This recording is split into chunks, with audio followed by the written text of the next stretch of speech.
Hello friends, ನಿಮ್ಮೆಲ್ಲರಿಗೂ ಲ್ಯಾಕ್ಸೆಲೆನ್ಸ್ ಸಂಸ್ಥೆ ಪ್ರಸ್ತುತಪಡಿಸುವ ಕನ್ನಡ ಹಿಂದೂ ವಿಶ್ಲೇಷಣೆಗೆ ಸ್ವಾಗತ. ಇವತ್ತಿನ ದಿನಾಂಕ ಜುಲೈ 1, 2020. ಇವತ್ತು ಅಪೇರ್ ಆಗಿರುವಂಥ ಇಂಪಾರ್ಟೆಂಟ್ ನ್ಯೂಸ್ ಪೇಪರ್ ಆರ್ಟಿಕಲ್ಸ್ಗಳನ್ನ ನಾವೀಗ ಚರ್ಚೆ ಮಾಡೋಣ. ಈಗ ನಾವು ಮೊದಲನೇದಾಗಿ ಇವತ್ತಿನ ನ್ಯೂಸ್ ಪೇಪರ್ ಆರ್ಟಿಕಲ್ಸ್ಗಳನ್ನ ಚರ್ಚೆ ಮಾಡೋದಕ್ಕಿಂತ ಮುಂಚಿತವಾಗಿ ನಾನು ಮೊನ್ನೆ ನೀಡಿದಂಥ ಇಂಪಾರ್ಟೆಂಟ್ 2 ಫಿಲಿಮ್ಸ್ ಪ್ರಾಕ್ಟೀಸ್ ಕ್ವಶನ್ಸ್ಗಳಿಗೆ ಉತ್ತರಗಳನ್ನು ಡಿಸ್ಕಸ್ ಮಾಡಿ ನಂತರದಲ್ಲಿ ಇವತ್ತಿನ ನ್ಯೂಸ್ ಪೇಪರ್ ಆರ್ಟಿಕಲ್ಸ್ಗಳನ್ನ ಚರ್ಚೆ ಮಾಡೋಣ. ಇಲ್ಲಿ ಮೊದಲನೇ ಪ್ರಶ್ನೆಯಲ್ಲಿ ಏನು ಕೇಳ್ತಾ ಇದ್ದಾರೆ ಅಂತ ಹೇಳಿದ್ರೆ, ಡಿಸ್ಪ್ಯೂಟೆಡ್ ಟೆರಿಟರೀಸ್ಗಳನ್ನು ಕೊಟ್ಟು, ಅಂದರೆ ಗಡಿ ವಿವಾದದಲ್ಲಿ ಇರುವಂಥ ಪ್ಲೇಸಸ್, ಜಾಗಗಳ ಹೆಸರುಗಳನ್ನು ಕೊಟ್ಟು ಅದು ಯಾವ ದೇಶಕ್ಕೆ ಸಂಬಂಧಿತವಾಗಿದೆ ಅಂತ ಹೇಳಿ ಕೇಳ್ತಾ ಇದ್ದಾರೆ. ಮೊದಲನೇ ಡಿಸ್ಪ್ಯೂಟೆಡ್ ಏರಿಯಾ ಯಾವ್ದು ಕೊಟ್ಟಿದ್ದಾರೆ ಅಂತ ಹೇಳಿದ್ರೆ ಕಲಪಾನಿ ಅಂತ ಹೇಳಿ ಕೊಟ್ಟಿದ್ದಾರೆ. ಅದು ಅಸೋಸಿಯೇಟೆಡ್ ಆಗಿರುವಂಥದ್ದು ಇಂಡಿಯಾ ಮತ್ತು ನೇಪಾಳದ ಜೊತೆಗೆ ಅಂತ ಹೇಳಿ ಕೊಡ್ತಾ ಇದ್ದಾರೆ. ಹೌದು, ಇದೊಂದು ಸರಿಯಾದ ಸ್ಟೇಟ್ಮೆಂಟ್ ಆಗುತ್ತೆ. ಕಲಪಾನಿಯ ಜೊತೆಗೆ ಲಿಂಪಿಯಾದೂರ ಮತ್ತು ಲಿಪುಲೇಕ್ ಪಾಸ್, ಈ 3 ರೀಜನ್ಗಳು ಇಂಡಿಯಾ ಮತ್ತು ನೇಪಾಳದ ನಡುವೆ ವಿವಾದದಲ್ಲಿದೆ. ಮತ್ತು ಇದರ ಜೊತೆಗೆ ಬಿಹಾರ್ನಲ್ಲಿ ಇರುವಂತಹ ಸುಸ್ತಾ ರೀಜನ್ ಕೂಡ ಇಂಡಿಯಾ ಮತ್ತು ನೇಪಾಳದ ನಡುವೆ ವಿವಾದದಲ್ಲಿದೆ. ಮತ್ತು ಇನ್ನೊಂದು ವಿಷಯ ಏನು ಅಂತ ಹೇಳಿದ್ರೆ, ಕಲಪಾನಿ, ಲಿಂಪಿಯಾದೂರ, ಲಿಪುಲೇಕ್ ಪಾಸ್ ಈ ರೀಜನ್ಗಳು ಯಾವ ವಿಷಯವಾಗಿ ವಿವಾದದಲ್ಲಿದೆ ಅಂತ ಹೇಳಿದ್ರೆ, ಕಾಳಿ ನದಿಯ ಕೋರ್ಸ್ ಚೇಂಜ್ ಆಗಿರುವಂಥ, ಅಂದರೆ ಕಾಳಿ ನದಿ ತನ್ನ ಹಾದಿಯನ್ನು ಬದಲಾಯಿಸಿರುವಂಥ ಹಿನ್ನೆಲೆಯಲ್ಲಿ ಈಗ ವಿವಾದದಲ್ಲಿದೆ. ಮತ್ತು ಬಿಹಾರ್ನಲ್ಲಿ ಇರುವಂಥ ಸುಸ್ತಾ ರೀಜನ್ ವಿಷಯವಾಗಿ, ಅಂದರೆ ಯಾವ ವಿಷಯವಾಗಿ ವಿವಾದದಲ್ಲಿದೆ ಅಂತ ಹೇಳಿದ್ರೆ, ಗಂಡಕ್ ನದಿ, ಗಂಡಕ್ ರಿವರ್ ತನ್ನ ಕೋರ್ಸನ್ನು, ತನ್ನ ಹಾದಿಯನ್ನು ಬದಲಾಯಿಸಿರುವಂಥ ಹಿನ್ನೆಲೆಯಲ್ಲಿ ಈಗ ಅದು ವಿವಾದದಲ್ಲಿದೆ. ಇದು ಇಂಡಿಯಾ ಮತ್ತು ನೇಪಾಳದ ವಿಷಯವಾಗಿ. ಆದ್ದರಿಂದಾಗಿ ಇಲ್ಲಿ ನೀಡಿರುವಂಥ ಮೊದಲನೇ ಸ್ಟೇಟ್ಮೆಂಟ್ ಸರಿಯಾಗುತ್ತೆ. ನೀವು ಆಪ್ಷನ್ ಬಿ ಅನ್ನು ಎಲಿಮಿನೇಟ್ ಮಾಡ್ಬೋದು. ನಂತರದಲ್ಲಿ ಮುಂದಿನ ಆಪ್ಷನ್ಗೆ ಹೋದರೆ ಅಕ್ಸೈ ಚಿನ್ ರೀಜನ್, ಇದು ಬರುವಂಥದ್ದು ಇಂಡಿಯಾ ಮತ್ತು ಚೈನಾದಲ್ಲಿ. ನಾವು ಇಂಡಿಯಾ ಮತ್ತು ಚೈನಾ ಬಾರ್ಡರ್ ಇಶ್ಯೂ ಡಿಸ್ಕಸ್ ಮಾಡಬೇಕಾದ್ರೆ ನಾವು ಈ ಮುಂಚೆ ನೋಡಿದ್ವಿ, ನಮ್ಮ ಸೆಕ್ಟರ್ಗಳನ್ನು ಅಂದರೆ 3 ಸೆಕ್ಟರ್ಗಳನ್ನಾಗಿ ವಿಭಾಗ ಮಾಡ್ತೇವೆ. ವೆಸ್ಟರ್ನ್ ಸೆಕ್ಟರ್, ಸೆಂಟ್ರಲ್ ಸೆಕ್ಟರ್ ಮತ್ತು ಈಸ್ಟರ್ನ್ ಸೆಕ್ಟರ್ ಅಂತ ಹೇಳಿ. ವೆಸ್ಟರ್ನ್ ಸೆಕ್ಟರ್ನಲ್ಲಿ ಡಿಸ್ಪ್ಯೂಟೆಡ್ನಲ್ಲಿ ಇರುವಂಥ ರೀಜನ್ಗಳು ಯಾವುದಿದು ಅಂತ ಹೇಳಿದ್ರೆ, ಪ್ಯಾಂಗಾಂಗ್ ಸೋ ಲೇಕ್ ಆಗಿರ್ಬೋದು, ಗಲ್ವಾನ್ ವ್ಯಾಲಿ ಆಗಿರ್ಬೋದು ಮತ್ತು ಗೋಗ್ರಾ ರೀಜನ್ ಅಥವಾ ಹಾಟ್ ಸ್ಪ್ರಿಂಗ್ ರೀಜನ್ ಅಂತ ಏನು ಹೇಳ್ತೀವಿ, ಈ 3 ರೀಜನ್ಗಳು ಡಿಸ್ಪ್ಯೂಟ್ನಲ್ಲಿ ಇದ್ದಾವೆ. ಮತ್ತು ಪ್ಯಾಂಗಾಂಗ್ ಸೋ ಲೇಕ್ನ ಕೆಳಗಡೆ ನೋಡೋದಾದ್ರೆ ಅದರಲ್ಲಿ patrolling point 14, patrolling point 15, PP 17. ಇಲ್ಲಿ PP ಅಂತ ಹೇಳಿದ್ರೆ ಪ್ಯಾಟ್ರೋಲಿಂಗ್ ಪಾಯಿಂಟ್ ಅಂತ ಹೇಳಿ, ಪ್ಯಾಟ್ರೋಲಿಂಗ್ ಪಾಯಿಂಟ್ ಅಂತ ಹೇಳಿದ್ರೆ ಅಲ್ಲಿ ಗಸ್ತು ತಿರುಗೋ ಪ್ರದೇಶ ಅಂತ ಹೇಳಿ, ನಮ್ಮ ಸೈನಿಕರು ಅಲ್ಲಿ ಗಸ್ತು ತಿರುಗ್ತಾ ಇರ್ತಾರೆ. ಮತ್ತು ಪ್ಯಾಂಗಾಂಗ್ ಸೋ ಲೇಕ್ನ ಕೆಳಗಡೆ ಅದರಲ್ಲಿ ಇರುವಂಥ ಉತ್ತರ ದಿಕ್ಕಿನಲ್ಲಿ ಇರುವಂಥ ನಾರ್ಥನ್ ಬ್ಯಾಂಕ್ ಕೂಡ ಮತ್ತು ಚುಶುಲ್ ರೀಜನ್ ಅಂತ ಹೇಳಿ ಬರುತ್ತೆ. ಈ ರೀಜನ್ಗಳೆಲ್ಲವೂ ಕೂಡ ಡಿಸ್ಪ್ಯೂಟ್ನಲ್ಲಿ ಇದ್ದಾವೆ. ಇವೆಲ್ಲವೂ ಕೂಡ ಬರುವಂಥದ್ದು ವೆಸ್ಟರ್ನ್ ಸೆಕ್ಟರ್ನಲ್ಲಿ ಅಕ್ಸೈ ಚಿನ್ ರೀಜನ್ನಲ್ಲಿ. ಈ ಒಂದು ಪಾಯಿಂಟ್ ನೀವು ನೆನ್ಪಿಟ್ಕೊಂಡಿರಬೇಕು. ಹಾಗಾಗಿ ಇಲ್ಲಿ ನೀಡಿರುವಂಥ 2ನೇ ಸ್ಟೇಟ್ಮೆಂಟ್ ಅಕ್ಸೈ ಚಿನ್ ಇಂಡಿಯಾ ಮತ್ತು ಚೈನಾದ ವಿಷಯವಾಗಿ ಇರುವಂಥದ್ದು ಬಾರ್ಡರ್ ಡಿಸ್ಪ್ಯೂಟ್ ಅಂತ ಹೇಳಿ ಸರಿಯಾಗಿ ಕೊಟ್ಟಿದ್ದಾರೆ. ಆದ್ರಿಂದಾಗಿ ಆಪ್ಷನ್ 2 ಕೂಡ ಸರಿಯಾಗುತ್ತೆ. ನಂತರದಲ್ಲಿ ನಾನು ಹೇಳಿದಂತೆ ಇಂಡಿಯಾ ಮತ್ತು ಚೈನಾ ಬಾರ್ಡರ್ ಇಶ್ಯೂನ ಡಿಸ್ಕಸ್ ಮಾಡಬೇಕಾದ್ರೆ ಇಲ್ಲಿ ಈ ರೀಜನ್ ಅನ್ನ 3 ಸೆಕ್ಟರ್ಗಳನ್ನಾಗಿ ವಿಭಾಗ ಮಾಡ್ತೇವೆ. ವೆಸ್ಟರ್ನ್ ಸೆಕ್ಟರ್ ಅಂತ ಹೇಳಿ ನಾನು ಈಗಾಗಲೇ ಹೇಳಿರುವಂತೆ Pangong so lake, Galwan valley ಮತ್ತು ಹಾಟ್ ಸ್ಪ್ರಿಂಗ್ ರೀಜನ್ಗಳು ಬರ್ತವೆ. ಈ ರೀಜನ್ಗಳೆಲ್ಲವೂ ಕೂಡ ಡಿಸ್ಪ್ಯೂಟೆಡ್ ರೀಜನ್ ಅಂತಾನೆ ಹೇಳ್ಬೋದು. ನಂತರದಲ್ಲಿ ಬರುವಂಥದ್ದು ಮಿಡಲ್ ಸೆಕ್ಟರ್ ಅಥವಾ ಸೆಂಟ್ರಲ್ ಸೆಕ್ಟರ್. ಇದರಲ್ಲಿ 2 ರಾಜ್ಯಗಳು ಬರ್ತವೆ, ಹಿಮಾಚಲ್ ಪ್ರದೇಶ್ ಮತ್ತು ಉತ್ತರಾಖಂಡ್. ಇವೆರಡೂ ರಾಜ್ಯಗಳು ಕೂಡ ಅನ್ಡಿಸ್ಪ್ಯೂಟೆಡ್ ಸೆಕ್ಟರ್ ಆಗಿದ್ದಾವೆ. ಅಂದ್ರೆ ಈ ಮಿಡಲ್ ಸೆಕ್ಟರ್ನ ವಿಷಯವಾಗಿ, ಸೆಂಟ್ರಲ್ ಸೆಕ್ಟರ್ನ ವಿಷಯವಾಗಿ ಯಾವುದೇ ರೀತಿಯಂತ ತಕರಾರು ಇಲ್ಲ, ಗಡಿ ವಿವಾದದ ವಿಷಯವಾಗಿ. ನಂತರದಲ್ಲಿ ಬರುವಂಥದ್ದು ಈಸ್ಟರ್ನ್ ಸೆಕ್ಟರ್ ಅಂತ ಹೇಳಿ. ಈಸ್ಟರ್ನ್ ಸೆಕ್ಟರ್ನಲ್ಲಿ ಅರುಣಾಚಲ್ ಪ್ರದೇಶನ ಬಳಿ ಇರುವಂಥ ಮೆಕ್ಮೋನ್ ಲೈನ್ ಡಿಸ್ಪ್ಯೂಟ್ನಲ್ಲಿದೆ. ಇದರ ಜೊತೆಗೆ ಸಿಕ್ಕಿಂನಲ್ಲಿ ಇರುವಂಥ ನಕುಲಾ ಪಾಸ್, ಈ ಒಂದು ರೀಜನ್ ಏನಿದೆ ಇದು ಕೂಡ ಡಿಸ್ಪ್ಯೂಟ್ನಲ್ಲಿ ಇದೆ. ನೀವು ಚೆನ್ನಾಗಿ ನೆನ್ಪಿಟ್ಕೊಂಡಿರಬೇಕು. ನಕುಲಾ ಪಾಸ್ ಇದು ಯಾವ ರಾಜ್ಯದಲ್ಲಿ ಬರುತ್ತೆ ಅಂತ ಹೇಳಿದ್ರೆ ಸಿಕ್ಕಿಂ ರಾಜ್ಯದಲ್ಲಿ ಬರುತ್ತೆ. ಮತ್ತು ಯಾವ ದೇಶದ ವಿಷಯವಾಗಿ ಡಿಸ್ಪ್ಯೂಟ್ನಲ್ಲಿ ಇದೆ, ಗಡಿ ವಿವಾದವಾಗಿದೆ ಅಂತ ಹೇಳಿ ಕೇಳಿದ್ರೆ ಇಂಡಿಯಾ ಮತ್ತು ಚೈನಾದ ನಡುವೆ ಅಂತ ಹೇಳಿ ನೀವು ನೆನ್ಪಿಟ್ಕೊಂಡಿರಬೇಕು. ನಂತರದಲ್ಲಿ 3ನೇ ಸ್ಟೇಟ್ಮೆಂಟ್ಗೆ ಹೋಗೋಣ. ಇಲ್ಲಿ ಹೇಳ್ತಾ ಇದ್ದಾರೆ ಗಿಲ್ಗಿಟ್ ಬಲ್ತಿಸ್ತಾನ್ ಅಂತ ಹೇಳಿ. ಇದು ಇಂಡಿಯಾ ಮತ್ತು ಪಾಕಿಸ್ತಾನದ ವಿಷಯವಾಗಿ ಇದೆ ಈ ಒಂದು ಡಿಸ್ಪ್ಯೂಟ್ ಅಂತ ಹೇಳಿ ಹೇಳ್ತಾ ಇದ್ದಾರೆ. ಕಂಟ್ರಿಗಳು ಇನ್ವಾಲ್ವ್ ಆಗಿರುವಂಥದ್ದು ಇಂಡಿಯಾ ಮತ್ತು ಪಾಕಿಸ್ತಾನ ಅಂತ ಹೇಳಿ ಹೇಳ್ತಾ ಇದ್ದಾರೆ. ಹೌದು, ಇದು ಸರಿಯಾದ ಸ್ಟೇಟ್ಮೆಂಟ್ ಆಗುತ್ತೆ. ಇಲ್ಲಿ ನಾವು ಮುಖ್ಯವಾಗಿ ಅಬ್ಸರ್ವ್ ಮಾಡಬೇಕಾದಂಥದ್ದು ಲೈನ್ ಆಫ್ ಆಕ್ಚುಯಲ್ ಕಂಟ್ರೋಲ್ಗೂ ಮತ್ತು ಲೈನ್ ಆಫ್ ಕಂಟ್ರೋಲ್ಗೂ ಇರುವಂಥ ಡಿಫ್ರೆನ್ಸ್. ಲೈನ್ ಆಫ್ ಕಂಟ್ರೋಲ್ ಬರುವಂಥದ್ದು ಇಂಡಿಯಾ ಮತ್ತು ಪಾಕಿಸ್ತಾನದ ನಡುವೆ, ಅಲ್ಲಿ ಬರುವಂಥದ್ದು ಗಿಲ್ಗಿಟ್ ಬಲ್ತಿಸ್ತಾನ್. ನಂತರದಲ್ಲಿ ಬರುವಂಥದ್ದು ಲೈನ್ ಆಫ್ ಆಕ್ಚುಯಲ್ ಕಂಟ್ರೋಲ್, ಇದು ಯಾರ ವಿಷಯವಾಗಿ ಬರುವಂಥದ್ದು, ಚೈನಾದ ವಿಷಯವಾಗಿ ಬರುವಂಥದ್ದು. ಯಾವ ರೀಜನ್ ನಲ್ಲಿ ಬರುವಂಥದ್ದು ಅಂತ ಹೇಳಿದ್ರೆ ಅಕ್ಸೈ ಚಿನ್ ರೀಜನ್ ನಲ್ಲಿ ಬರುವಂಥದ್ದು. ಈ 2 ಪಾಯಿಂಟ್ಸ್ಗಳನ್ನ ನೀವು ನೆನ್ಪಿಟ್ಕೊಂಡಿರಬೇಕು. ಇಲ್ಲಿ ನೀಡಿರುವಂತಹ 3 ಸ್ಟೇಟ್ಮೆಂಟ್ಗಳು ಸರಿಯಾದ್ರಿಂದ ಈ ಒಂದು ಪ್ರಶ್ನೆಗೆ ಸರಿಯಾದ ಉತ್ತರ ಆಪ್ಷನ್ ಡಿ 1, 2, 3 ಆಗುತ್ತೆ. ಇಲ್ಲಿ ನೀಡಿರುವಂತಹ ಡಿಸ್ಪ್ಯೂಟೆಡ್ ಏರಿಯಾಸ್ಗಳು ಸರಿಯಾದ ಕಂಟ್ರಿಯ ಜೊತೆಗೆ ಅಸೋಸಿಯೇಟೆಡ್ ಆಗಿರುವಂತೆ ಅವರು ನೀಡಿದ್ದಾರೆ. ಈಗ 2ನೇ ಪ್ರಶ್ನೆಗೆ ಮೂವ್ ಆಗಿದ್ದಾದ್ರೆ, ಈ ಒಂದು ಪ್ರಶ್ನೆಯಲ್ಲಿ ಎಕ್ಸಾಟಿಕ್ ಅನಿಮಲ್ ಟ್ರೇಡ್ಗಳ ವಿಷಯವಾಗಿ ಪ್ರಶ್ನೆಯನ್ನು ನೀಡಿದ್ದಾರೆ.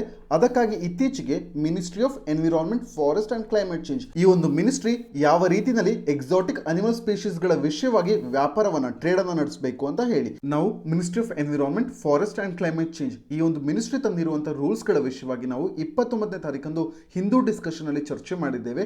ನೀವು ಈ ಒಂದು ವಿಡಿಯೋನ ರೆಫರ್ ಮಾಡಬಹುದು ಹೆಚ್ಚಿನ ಮಾಹಿತಿಗಾಗಿ. ಈಗ ಈ ಒಂದು ಪ್ರಶ್ನೆನ ಸಾಲ್ವ್ ಮಾಡೋದಾದ್ರೆ ಇಲ್ಲಿ ಮೊದಲನೇ ಸ್ಟೇಟ್ಮೆಂಟ್ ಅಲ್ಲಿ ಹೇಳ್ತಾ ಇದ್ದಾರೆ ಎಕ್ಸಾಟಿಕ್ ಸ್ಪೀಶೀಸ್ಗಳು ಯಾವ್ಯಾವುದು ವೈಲ್ಡ್ ಲೈಫ್ ಪ್ರೊಟೆಕ್ಷನ್ ಆಕ್ಟ್ 1972 ಇದರ ಕೆಳಗಡೆ ಮೆನ್ಷನ್ ಆಗಿದೆ, ಅವುಗಳನ್ನೆಲ್ಲವನ್ನ ಇನ್ಕ್ಲೂಡ್ ಮಾಡಿದ್ದಾರೆ ಈ ಒಂದು ರೂಲ್ಸ್ ನ ಕೆಳಗಡೆ ಅಂತ ಹೇಳಿ ಹೇಳ್ತಾ ಇದ್ದಾರೆ.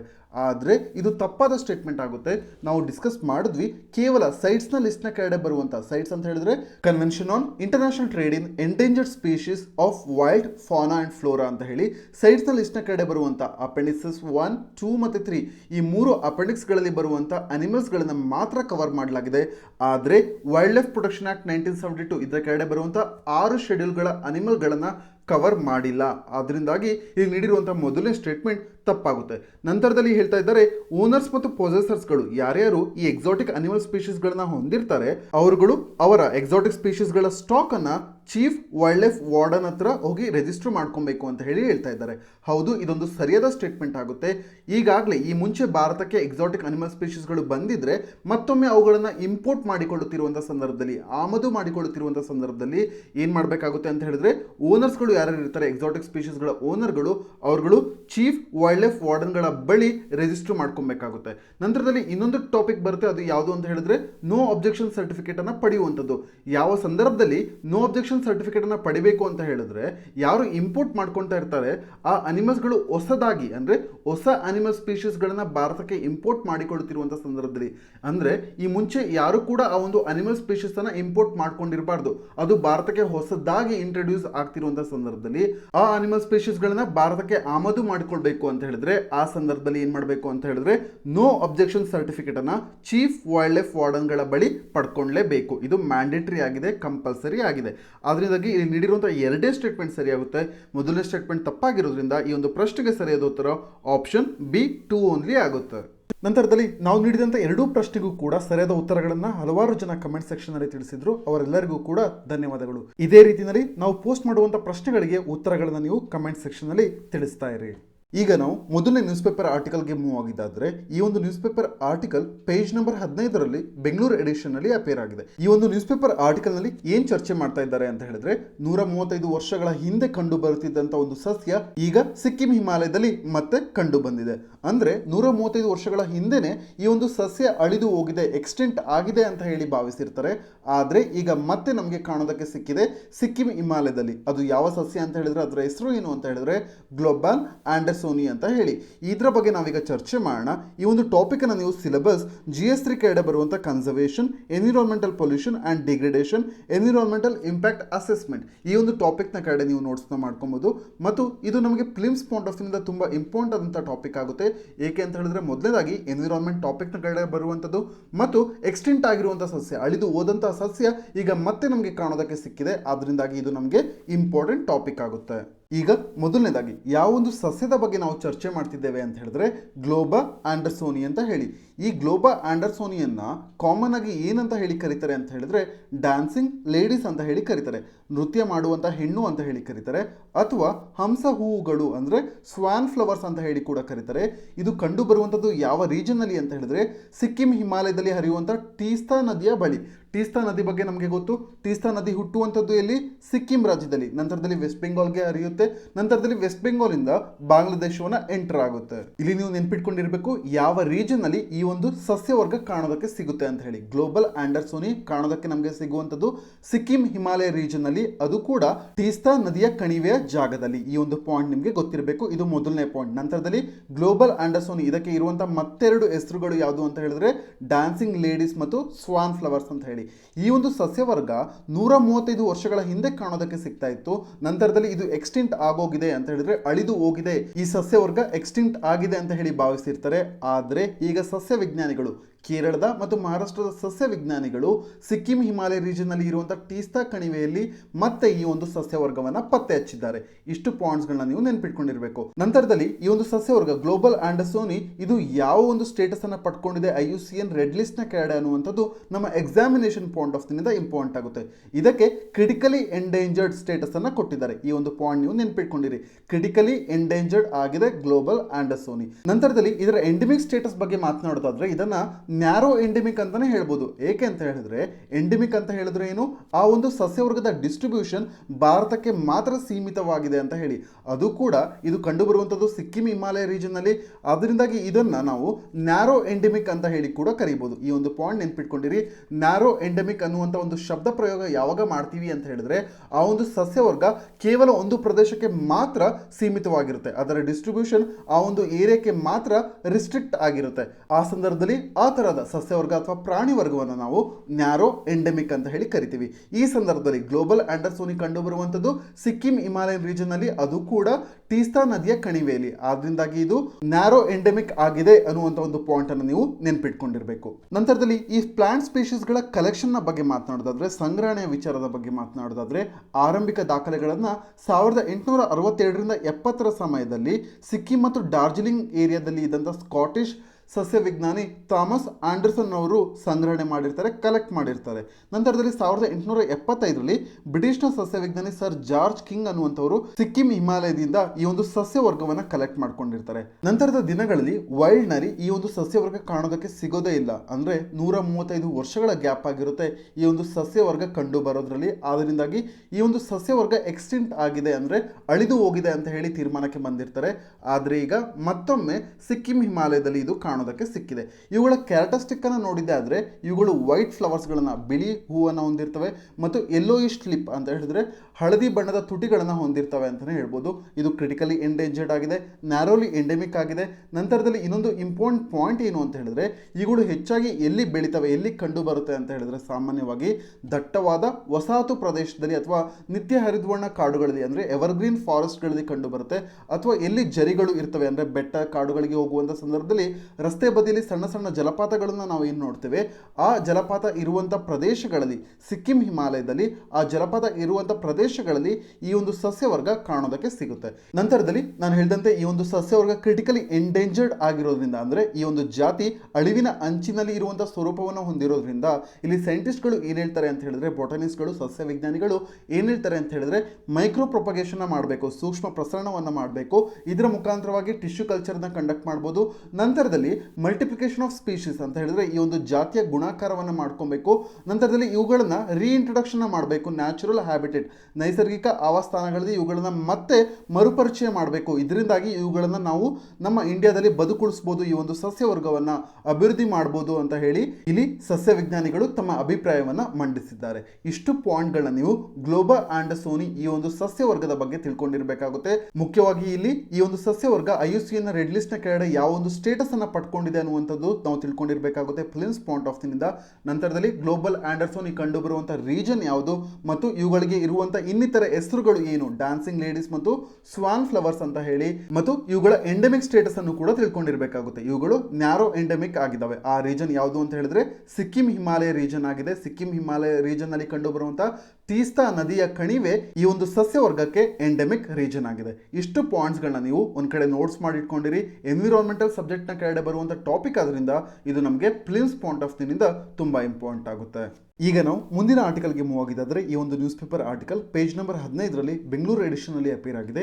ಈ ಒಂದು ನ್ಯೂಸ್ ಪೇಪರ್ ಆರ್ಟಿಕಲ್ ನಲ್ಲಿ ಏನು ಚರ್ಚೆ ಮಾಡ್ತಿದ್ದಾರೆ ಅಂತ ಹೇಳಿದ್ರೆ, ಈಗ ಒಂದು ಹೊಸ ಮೊಬೈಲ್ ಅಪ್ಲಿಕೇಶನ್ ಅನ್ನ ನ್ಯಾಷನಲ್ ಆಂಟಿ ಡೋಪಿಂಗ್ ಏಜೆನ್ಸಿ ಹೊರತಂದಿದೆ. ಇದರ ಬಗ್ಗೆ ನಾವೀಗ ಚರ್ಚೆ ಮಾಡೋಣ. ಇಲ್ಲಿ ಮುಖ್ಯವಾಗಿ ನ್ಯಾಷನಲ್ ಆಂಟಿ ಡೋಪಿಂಗ್ ಏಜೆನ್ಸಿಯ ಬಗ್ಗೆ ಕೂಡ ನಾವು ತಿಳ್ಕೊಂಡಿರುವಂತದ್ದು ಫಿಲಿಮ್ಸ್ ಪಾಯಿಂಟ್ ಆಫ್ ವ್ಯೂನಿಂದ ಇಂಪಾರ್ಟೆಂಟ್ ಆಗುತ್ತೆ. ಅದರಿಂದಾಗಿ ಈ ಒಂದು ಟಾಪಿಕ್ ಅನ್ನು ನೀವು ಸಿಲೆಬಸ್ GS2 ಕೆಳಗಡೆ ಬರುವಂತ statutory, regulatory and various quasi judicial bodies ಈ ಒಂದು ಟಾಪಿಕ್ ನ ಕೆಳಗಡೆ ಮತ್ತು ಸಿಲೆಬಸ್ GS3 ಕೆಳಗಡೆ ಬರುವಂತ topic awareness in the fields of information technology ಈ ಒಂದು ಟಾಪಿಕ್ ನ ಕೆಳಗಡೆ ನೀವು ನೋಟ್ಸ್ ನ ಮಾಡ್ಕೊಬಹುದು. ಈಗ ಮೊದಲನೇದಾಗಿ ಆಂಟಿ ಡೋಪಿಂಗ್ ನ ವಿಷಯವಾಗಿ ಒಂದು ಮೊಬೈಲ್ ಅಪ್ಲಿಕೇಶನ್ ಅನ್ನು ಲಾಂಚ್ ಮಾಡಿದ್ದಾರೆ. ಇದನ್ನ ಲಾಂಚ್ ಮಾಡಿರುವಂತದ್ದು ಯಾರು ಅಂತ ಹೇಳಿದ್ರೆ ನ್ಯಾಷನಲ್ ಆಂಟಿ ಡೋಪಿಂಗ್ ಏಜೆನ್ಸಿ. ಅದರಿಂದಾಗಿ ನಾವು ಮೊದಲನೇದಾಗಿ ನ್ಯಾಷನಲ್ ಆಂಟಿ ಡೋಪಿಂಗ್ ಏಜೆನ್ಸಿಯ ಬೇಸಿಕ್ಸ್ ಅನ್ನು ಕವರ್ ಮಾಡಿಕೊಂಡು ನಂತರದಲ್ಲಿ ಈ ಒಂದು ಮೊಬೈಲ್ ಅಪ್ಲಿಕೇಶನ್ ಬಗ್ಗೆ ಚರ್ಚೆ ಮಾಡೋಣ. ಮೊದಲನೇದಾಗಿ ನ್ಯಾಷನಲ್ ಆಂಟಿ ಡೋಪಿಂಗ್ ಏಜೆನ್ಸಿ ಇದನ್ನ ಫಾರ್ಮ್ ಮಾಡಿರುವಂತದ್ದು ಗೌರ್ಮೆಂಟ್ ಆಫ್ ಇಂಡಿಯಾ. ಯಾವುದರ ಕೆಳಗಡೆ, ಯಾವ ಒಂದು ಕಾಯ್ದೆ ಕೆಳಗಡೆ ಅಂತ ಹೇಳಿದ್ರೆ ಸೊಸೈಟೀಸ್ ರಿಜಿಸ್ಟ್ರೇಷನ್ ಆಕ್ಟ್ 1860 ಈ ಒಂದು ಕಾಯ್ದೆಯ ಕೆಳಗಡೆ ನ್ಯಾಷನಲ್ ಆಂಟಿ ಡೋಪಿಂಗ್ ಏಜೆನ್ಸಿಯನ್ನ 2005ರಲ್ಲಿ ಇದನ್ನ ಎಸ್ಟಾಬ್ಲಿಷ್ ಮಾಡಲಾಗಿದೆ. ನಂತರದಲ್ಲಿ ನ್ಯಾಷನಲ್ ಆಂಟಿ ಡೋಪಿಂಗ್ ಏಜೆನ್ಸಿ ಸಂಸ್ಥೆಯ ಮುಖ್ಯವಾದ ಆಬ್ಜೆಕ್ಟ್ ಆಬ್ಜೆಕ್ಟಿವ್ ಏನು ಅಂತ ಹೇಳಿದ್ರೆ ಭಾರತದಲ್ಲಿ ನಡೆಯುವಂಥ ಎಲ್ಲ ರೀತಿಯ ಕ್ರೀಡೆಗಳಲ್ಲಿ ಡೋಪಿಂಗ್ ಅನ್ನು ನಿಯಂತ್ರಣ ಮಾಡಬೇಕು. ಇಲ್ಲಿ ಡೋಪಿಂಗ್ ಅಂತ ಹೇಳಿದ್ರೆ ಕ್ರೀಡಾ ಕಾರ್ಯಕ್ಷಮತೆಯನ್ನು ತಡೆಯೋದಕ್ಕೆ ಅಥವಾ ಹೆಚ್ಚಿಸೋದಕ್ಕೆ ಇದರ ಸಲುವಾಗಿ ಡ್ರಗ್ಸ್ಗಳನ್ನು, ಔಷಧಿಗಳನ್ನು ಇಂಜೆಕ್ಟ್ ಮಾಡಿಕೊಳ್ಳುವಂಥ ಕ್ರಿಯೆಯನ್ನು ಡೋಪಿಂಗ್ ಅಂತ ಹೇಳಿ ಕರಿತೇವೆ. ಯಾಕೆ ಕ್ರೀಡೆಯಲ್ಲಿ ಪಾಲ್ಗೊಳ್ಳುವವರು ಡೋಪಿಂಗ್ ಅನ್ನು ಮಾಡ್ಕೊಳ್ತಾರೆ ಅಂತ ಹೇಳಿದ್ರೆ ಅವರುಗಳು ಕಾರ್ಯಕ್ಷಮತೆಯನ್ನು ಅಂದರೆ ಅವರ ಶಕ್ತಿಯನ್ನು ವೃದ್ಧಿಸಿಕೊಳ್ಳೋದಕ್ಕೋಸ್ಕರ ಈ ಡೋಪಿಂಗ್ ಪ್ರಕ್ರಿಯೆಯನ್ನು ಕ್ರೀಡೆಗಳಲ್ಲಿ ಮಾಡ್ಕೊಳ್ತಾರೆ ಮತ್ತು ಇದು ನೈತಿಕವಾಗಿ ತಪ್ಪಾಗಿದೆ, ಎಥಿಕಲಿ ರಾಂಗ್ ಆಗಿರುವಂಥ ಪ್ರೋಸೆಸ್ ಆಗಿದೆ. ಆದ್ದರಿಂದಾಗಿ ಭಾರತದಲ್ಲಿ ಎಲ್ಲ ರೀತಿಯ ಕ್ರೀಡೆಗಳಲ್ಲಿ ಡೋಪಿಂಗ್ ಅನ್ನು ತಡಿಬೇಕು, ಅಂದರೆ ಈ ಒಂದು ಡ್ರಗ್ ಇಂಜೆಕ್ಟಿಂಗ್ ಪ್ರೋಸೆಸ್ ಅನ್ನು ತಡಿಬೇಕು ಅಂತ ಹೇಳಿ, ನಿಯಂತ್ರಣ ಮಾಡಬೇಕು ಅಂತ ಹೇಳಿ ಮತ್ತು ಈ ನಿಯಂತ್ರಣ ಕ್ರಿಯೆಯನ್ನು ಉತ್ತೇಜನ ಮಾಡಬೇಕು, ಸಂಯೋಜನೆ ಮಾಡಬೇಕು ಮತ್ತು ಇದರ ವಿಚಾರವಾಗಿ ಮೇಲ್ವಿಚಾರಣೆ ಮಾಡಬೇಕು ಅಂತ ಹೇಳಿ ಎಸ್ಟಾಬ್ಲಿಷ್ ಮಾಡಿರುವಂಥ ಒಂದು ರಾಷ್ಟ್ರೀಯ ಸಂಸ್ಥೆಯೇ ನ್ಯಾಷನಲ್ ಆಂಟಿ ಡೋಪಿಂಗ್ ಏಜೆನ್ಸಿ. ನಂತರದಲ್ಲಿ ವಿಶ್ವ ಮಟ್ಟದಲ್ಲಿ ವರ್ಲ್ಡ್ ಆಂಟಿ ಡೋಪಿಂಗ್ ಏಜೆನ್ಸಿ ಅಂತ ಹೇಳಿ ಇದೆ. ಇದು ಕೂಡ ಹಲವಾರು ರೂಲ್ಸ್ಗಳನ್ನು, ಪಾಲಿಸಿಗಳನ್ನು ತರುತ್ತೆ. ಇದನ್ನು ಇಂಪ್ಲಿಮೆಂಟ್ ಮಾಡುವಲ್ಲಿ ನ್ಯಾಷನಲ್ ಆಂಟಿ ಡೋಪಿಂಗ್ ಏಜೆನ್ಸಿ ಕೂಡ ಕೆಲಸ ಮಾಡುತ್ತೆ. ಈ ಒಂದು ಪಾಯಿಂಟ್ನ ಕೂಡ ನೀವು ನೆನ್ಪಿಟ್ಕೊಂಡಿರಿ. ನಂತರದಲ್ಲಿ ಈಗ national anti doping agency launch ಮಾಡಿರುವಂಥ ಮೊಬೈಲ್ ಅಪ್ಲಿಕೇಶನ್ ಬಗ್ಗೆ ಚರ್ಚೆ ಮಾಡೋದಾದ್ರೆ ಇದರ ಹೆಸರು ಏನು ಅಂತ ಹೇಳಿದ್ರೆ ನಡ ಆ್ಯಪ್ ಅಂತ ಹೇಳಿ. ನಡ ಅಂತ ಹೇಳಿದ್ರೆ ನ್ಯಾಷನಲ್ ಆಂಟಿ ಡೋಪಿಂಗ್ ಏಜೆನ್ಸಿ ಅಂತ ಹೇಳಿ. ಇದರಲ್ಲಿ ಏನಾಗುತ್ತೆ ಅಂತ ಹೇಳಿದ್ರೆ ಮುಖ್ಯವಾಗಿ ಅಥ್ಲೀಟ್ಸ್ಗಳಿಗೆ ಕ್ರೀಡೆಯ ವಿಷಯವಾಗಿ ವಿವಿಧ ಅಂಶಗಳ ವಿಚಾರವಾಗಿ ಅವರುಗಳಿಗೆ ಇನ್ಫಾರ್ಮೇಷನ್ ನೀಡಲಾಗುತ್ತೆ ಮತ್ತು ಡೋಪಿಂಗ್ ವಿಚಾರವಾಗಿ ಹೇಳೋದಾದ್ರೆ ನಿಷೇಧಿತ ವಸ್ತುಗಳು ಯಾವ್ದ್ಯಾವುದು ಅಂತ ಹೇಳಿ ಲಿಸ್ಟನ್ನು ಕೊಡ್ತಾರೆ ಮತ್ತು ಡೋಪ್ ಪರೀಕ್ಷೆಯ ಮಾಹಿತಿಯನ್ನು ಕೂಡ ಸುಲಭವಾಗಿ ಪಡ್ಕೊಳ್ಳೋದಕ್ಕೆ ಕ್ರೀಡಾಪಟುಗಳಿಗೆ ಈ ಒಂದು ಮೊಬೈಲ್ ಅಪ್ಲಿಕೇಶನ್ ಸಹಾಯ ಮಾಡುತ್ತೆ. ಇದರಿಂದಾಗಿ ಏನಾಗುತ್ತೆ ಅಂತ ಹೇಳಿದ್ರೆ ನಮ್ಮ ಕ್ರೀಡೆಯಲ್ಲಿ, ನಮ್ಮ ಭಾರತೀಯ ಕ್ರೀಡೆಯಲ್ಲಿ ಏನಾಗುತ್ತೆ ಅಂತ ಹೇಳಿದ್ರೆ ಮುಖ್ಯವಾಗಿ ಮೋಸದ ತಂತ್ರಗಳನ್ನು ಅಂದರೆ ಚೀಟಿಂಗ್ ಟೆಕ್ನಿಕ್ಸ್ಗಳನ್ನು ಎಲಿಮಿನೇಟ್ ಮಾಡ್ದಂಗೆ ಆಗುತ್ತೆ. ಇದು ಮೊದಲನೇ ಪಾಯಿಂಟ್. ಆದರೆ ಎರಡನೇ ಪಾಯಿಂಟ್ ಜಾಗೃತಿಯನ್ನು ಮೂಡಿಸಿದಂಗೆ ಆಗುತ್ತೆ, ಅವೇರ್ನೆಸ್ ಅನ್ನು ಕ್ರಿಯೇಟ್ ಮಾಡ್ದಂಗೆ ಆಗುತ್ತೆ. ಇದರ ಜೊತೆಗೆ ನಾವು ಇನ್ಫಾರ್ಮೇಷನ್ ಅಂದರೆ ಈ ಒಂದು ಮೊಬೈಲ್ ಅಪ್ಲಿಕೇಶನ್ನ ಮುಖಾಂತರವಾಗಿ ಯಾವ ಯಾವ ಔಷಧಿಯನ್ನು ಬಳಸ್ಬೋದು ಅಥವಾ ಯಾವ ಯಾವ ಔಷಧಿಗಳನ್ನು ಬಳಸಬಾರ್ದು ಅಂತ ಹೇಳಿ ಪಟ್ಟಿಯನ್ನು ನೀಡಿದಂಥ ಸಂದರ್ಭದಲ್ಲಿ ಕ್ರೀಡಾಪಟುಗಳಲ್ಲಿ ಮಾಹಿತಿ ಅಂದರೆ ಇನ್ಫಾರ್ಮೇಷನ್, ಅವೇರ್ನೆಸ್ನ ತಂದಂತಾಗುತ್ತೆ. ಇದರ ಜೊತೆಗೆ ಈ ಹಿಂದೆ ಕ್ರೀಡಾಪಟುಗಳು ಈ ಡೋಪಿಂಗ್ ವಿಷಯವಾಗಿ ಇನ್ಫಾರ್ಮೇಷನ್ ಪಡ್ಕೊಬೇಕು ಅಂತ ಹೇಳಿದ್ರೆ ಬೇರೆಯವ್ರನ್ನ ಅವಲಂಬನೆ ಮಾಡಬೇಕಾಗಿರುತ್ತೆ. ಆದರೆ ಈಗ ಅವರುಗಳು ತಮ್ಮ ಮೊಬೈಲ್ನಲ್ಲಿ ಈ ಒಂದು ನಾಡಾ ಅಪ್ಲಿಕೇಶನ್ನ ಡೌನ್ಲೋಡ್ ಮಾಡಿಕೊಳ್ಳುವುದರ ಮುಖಾಂತರವಾಗಿ ಅವರು ಪ್ರತಿಯೊಂದು ಡೋಪಿಂಗ್ ವಿಷಯವಾಗಿ ಇರುವಂಥ ಇನ್ಫಾರ್ಮೇಷನನ್ನು ಪಡ್ಕೊಬೋದು. ಆದ್ದರಿಂದಾಗಿ ಈ ಒಂದು ಅಪ್ಲಿಕೇಶನ್ನ ನಾವು ಒನ್ ಸ್ಟಾಪ್ ಗೈಡ್ ಅಂತ ಹೇಳಿ ಕರಿಬೋದು. ಅಂದರೆ ಒಂದು ನಿಲುಗಡೆ ಆಗಿದೆ ಮಾರ್ಗದರ್ಶನ ಪಡೆಯುವುದಕ್ಕೆ ಕ್ರೀಡಾಪಟುಗಳಿಗೆ ಅಂತ ಹೇಳಿ ಹೇಳ್ಬೋದು. ನಂತರದಲ್ಲಿ ಈ ಒಂದು ಮೊಬೈಲ್ ಅಪ್ಲಿಕೇಶನ್ ಈ ವರ್ಷದ ಪ್ರಾರಂಭದಿಂದಲೂ ಕೂಡ ಲಭ್ಯವಿದೆ. ಆದರೆ ಈಗ ಫಾರ್ಮಲಿ ಇದನ್ನು ಇಂಟ್ರೊಡ್ಯೂಸ್ ಮಾಡಲಾಗಿದೆ, ಫಾರ್ಮಲಿ ಲಾಂಚ್ ಮಾಡಿದ್ದಾರೆ ಈ ಒಂದು ನಾಡಾ ಮೊಬೈಲ್ ಅಪ್ಲಿಕೇಶನ್. ಇಷ್ಟು ಪಾಯಿಂಟ್ಗಳನ್ನು ನೀವು ಈ ಒಂದು ನ್ಯೂಸ್ ಪೇಪರ್ ಆರ್ಟಿಕಲ್ನ ಹಿನ್ನೆಲೆಯಲ್ಲಿ ತಿಳ್ಕೊಂಡಿರಬೇಕಾಗುತ್ತೆ. ಮೊದಲನೇದಾಗಿ ನ್ಯಾಷನಲ್ ಆಂಟಿ ಡೋಪಿಂಗ್ ಏಜೆನ್ಸಿಯ ವಿಚಾರವಾಗಿ ತಿಳ್ಕೊಂಡಿರಬೇಕಾಗುತ್ತೆ.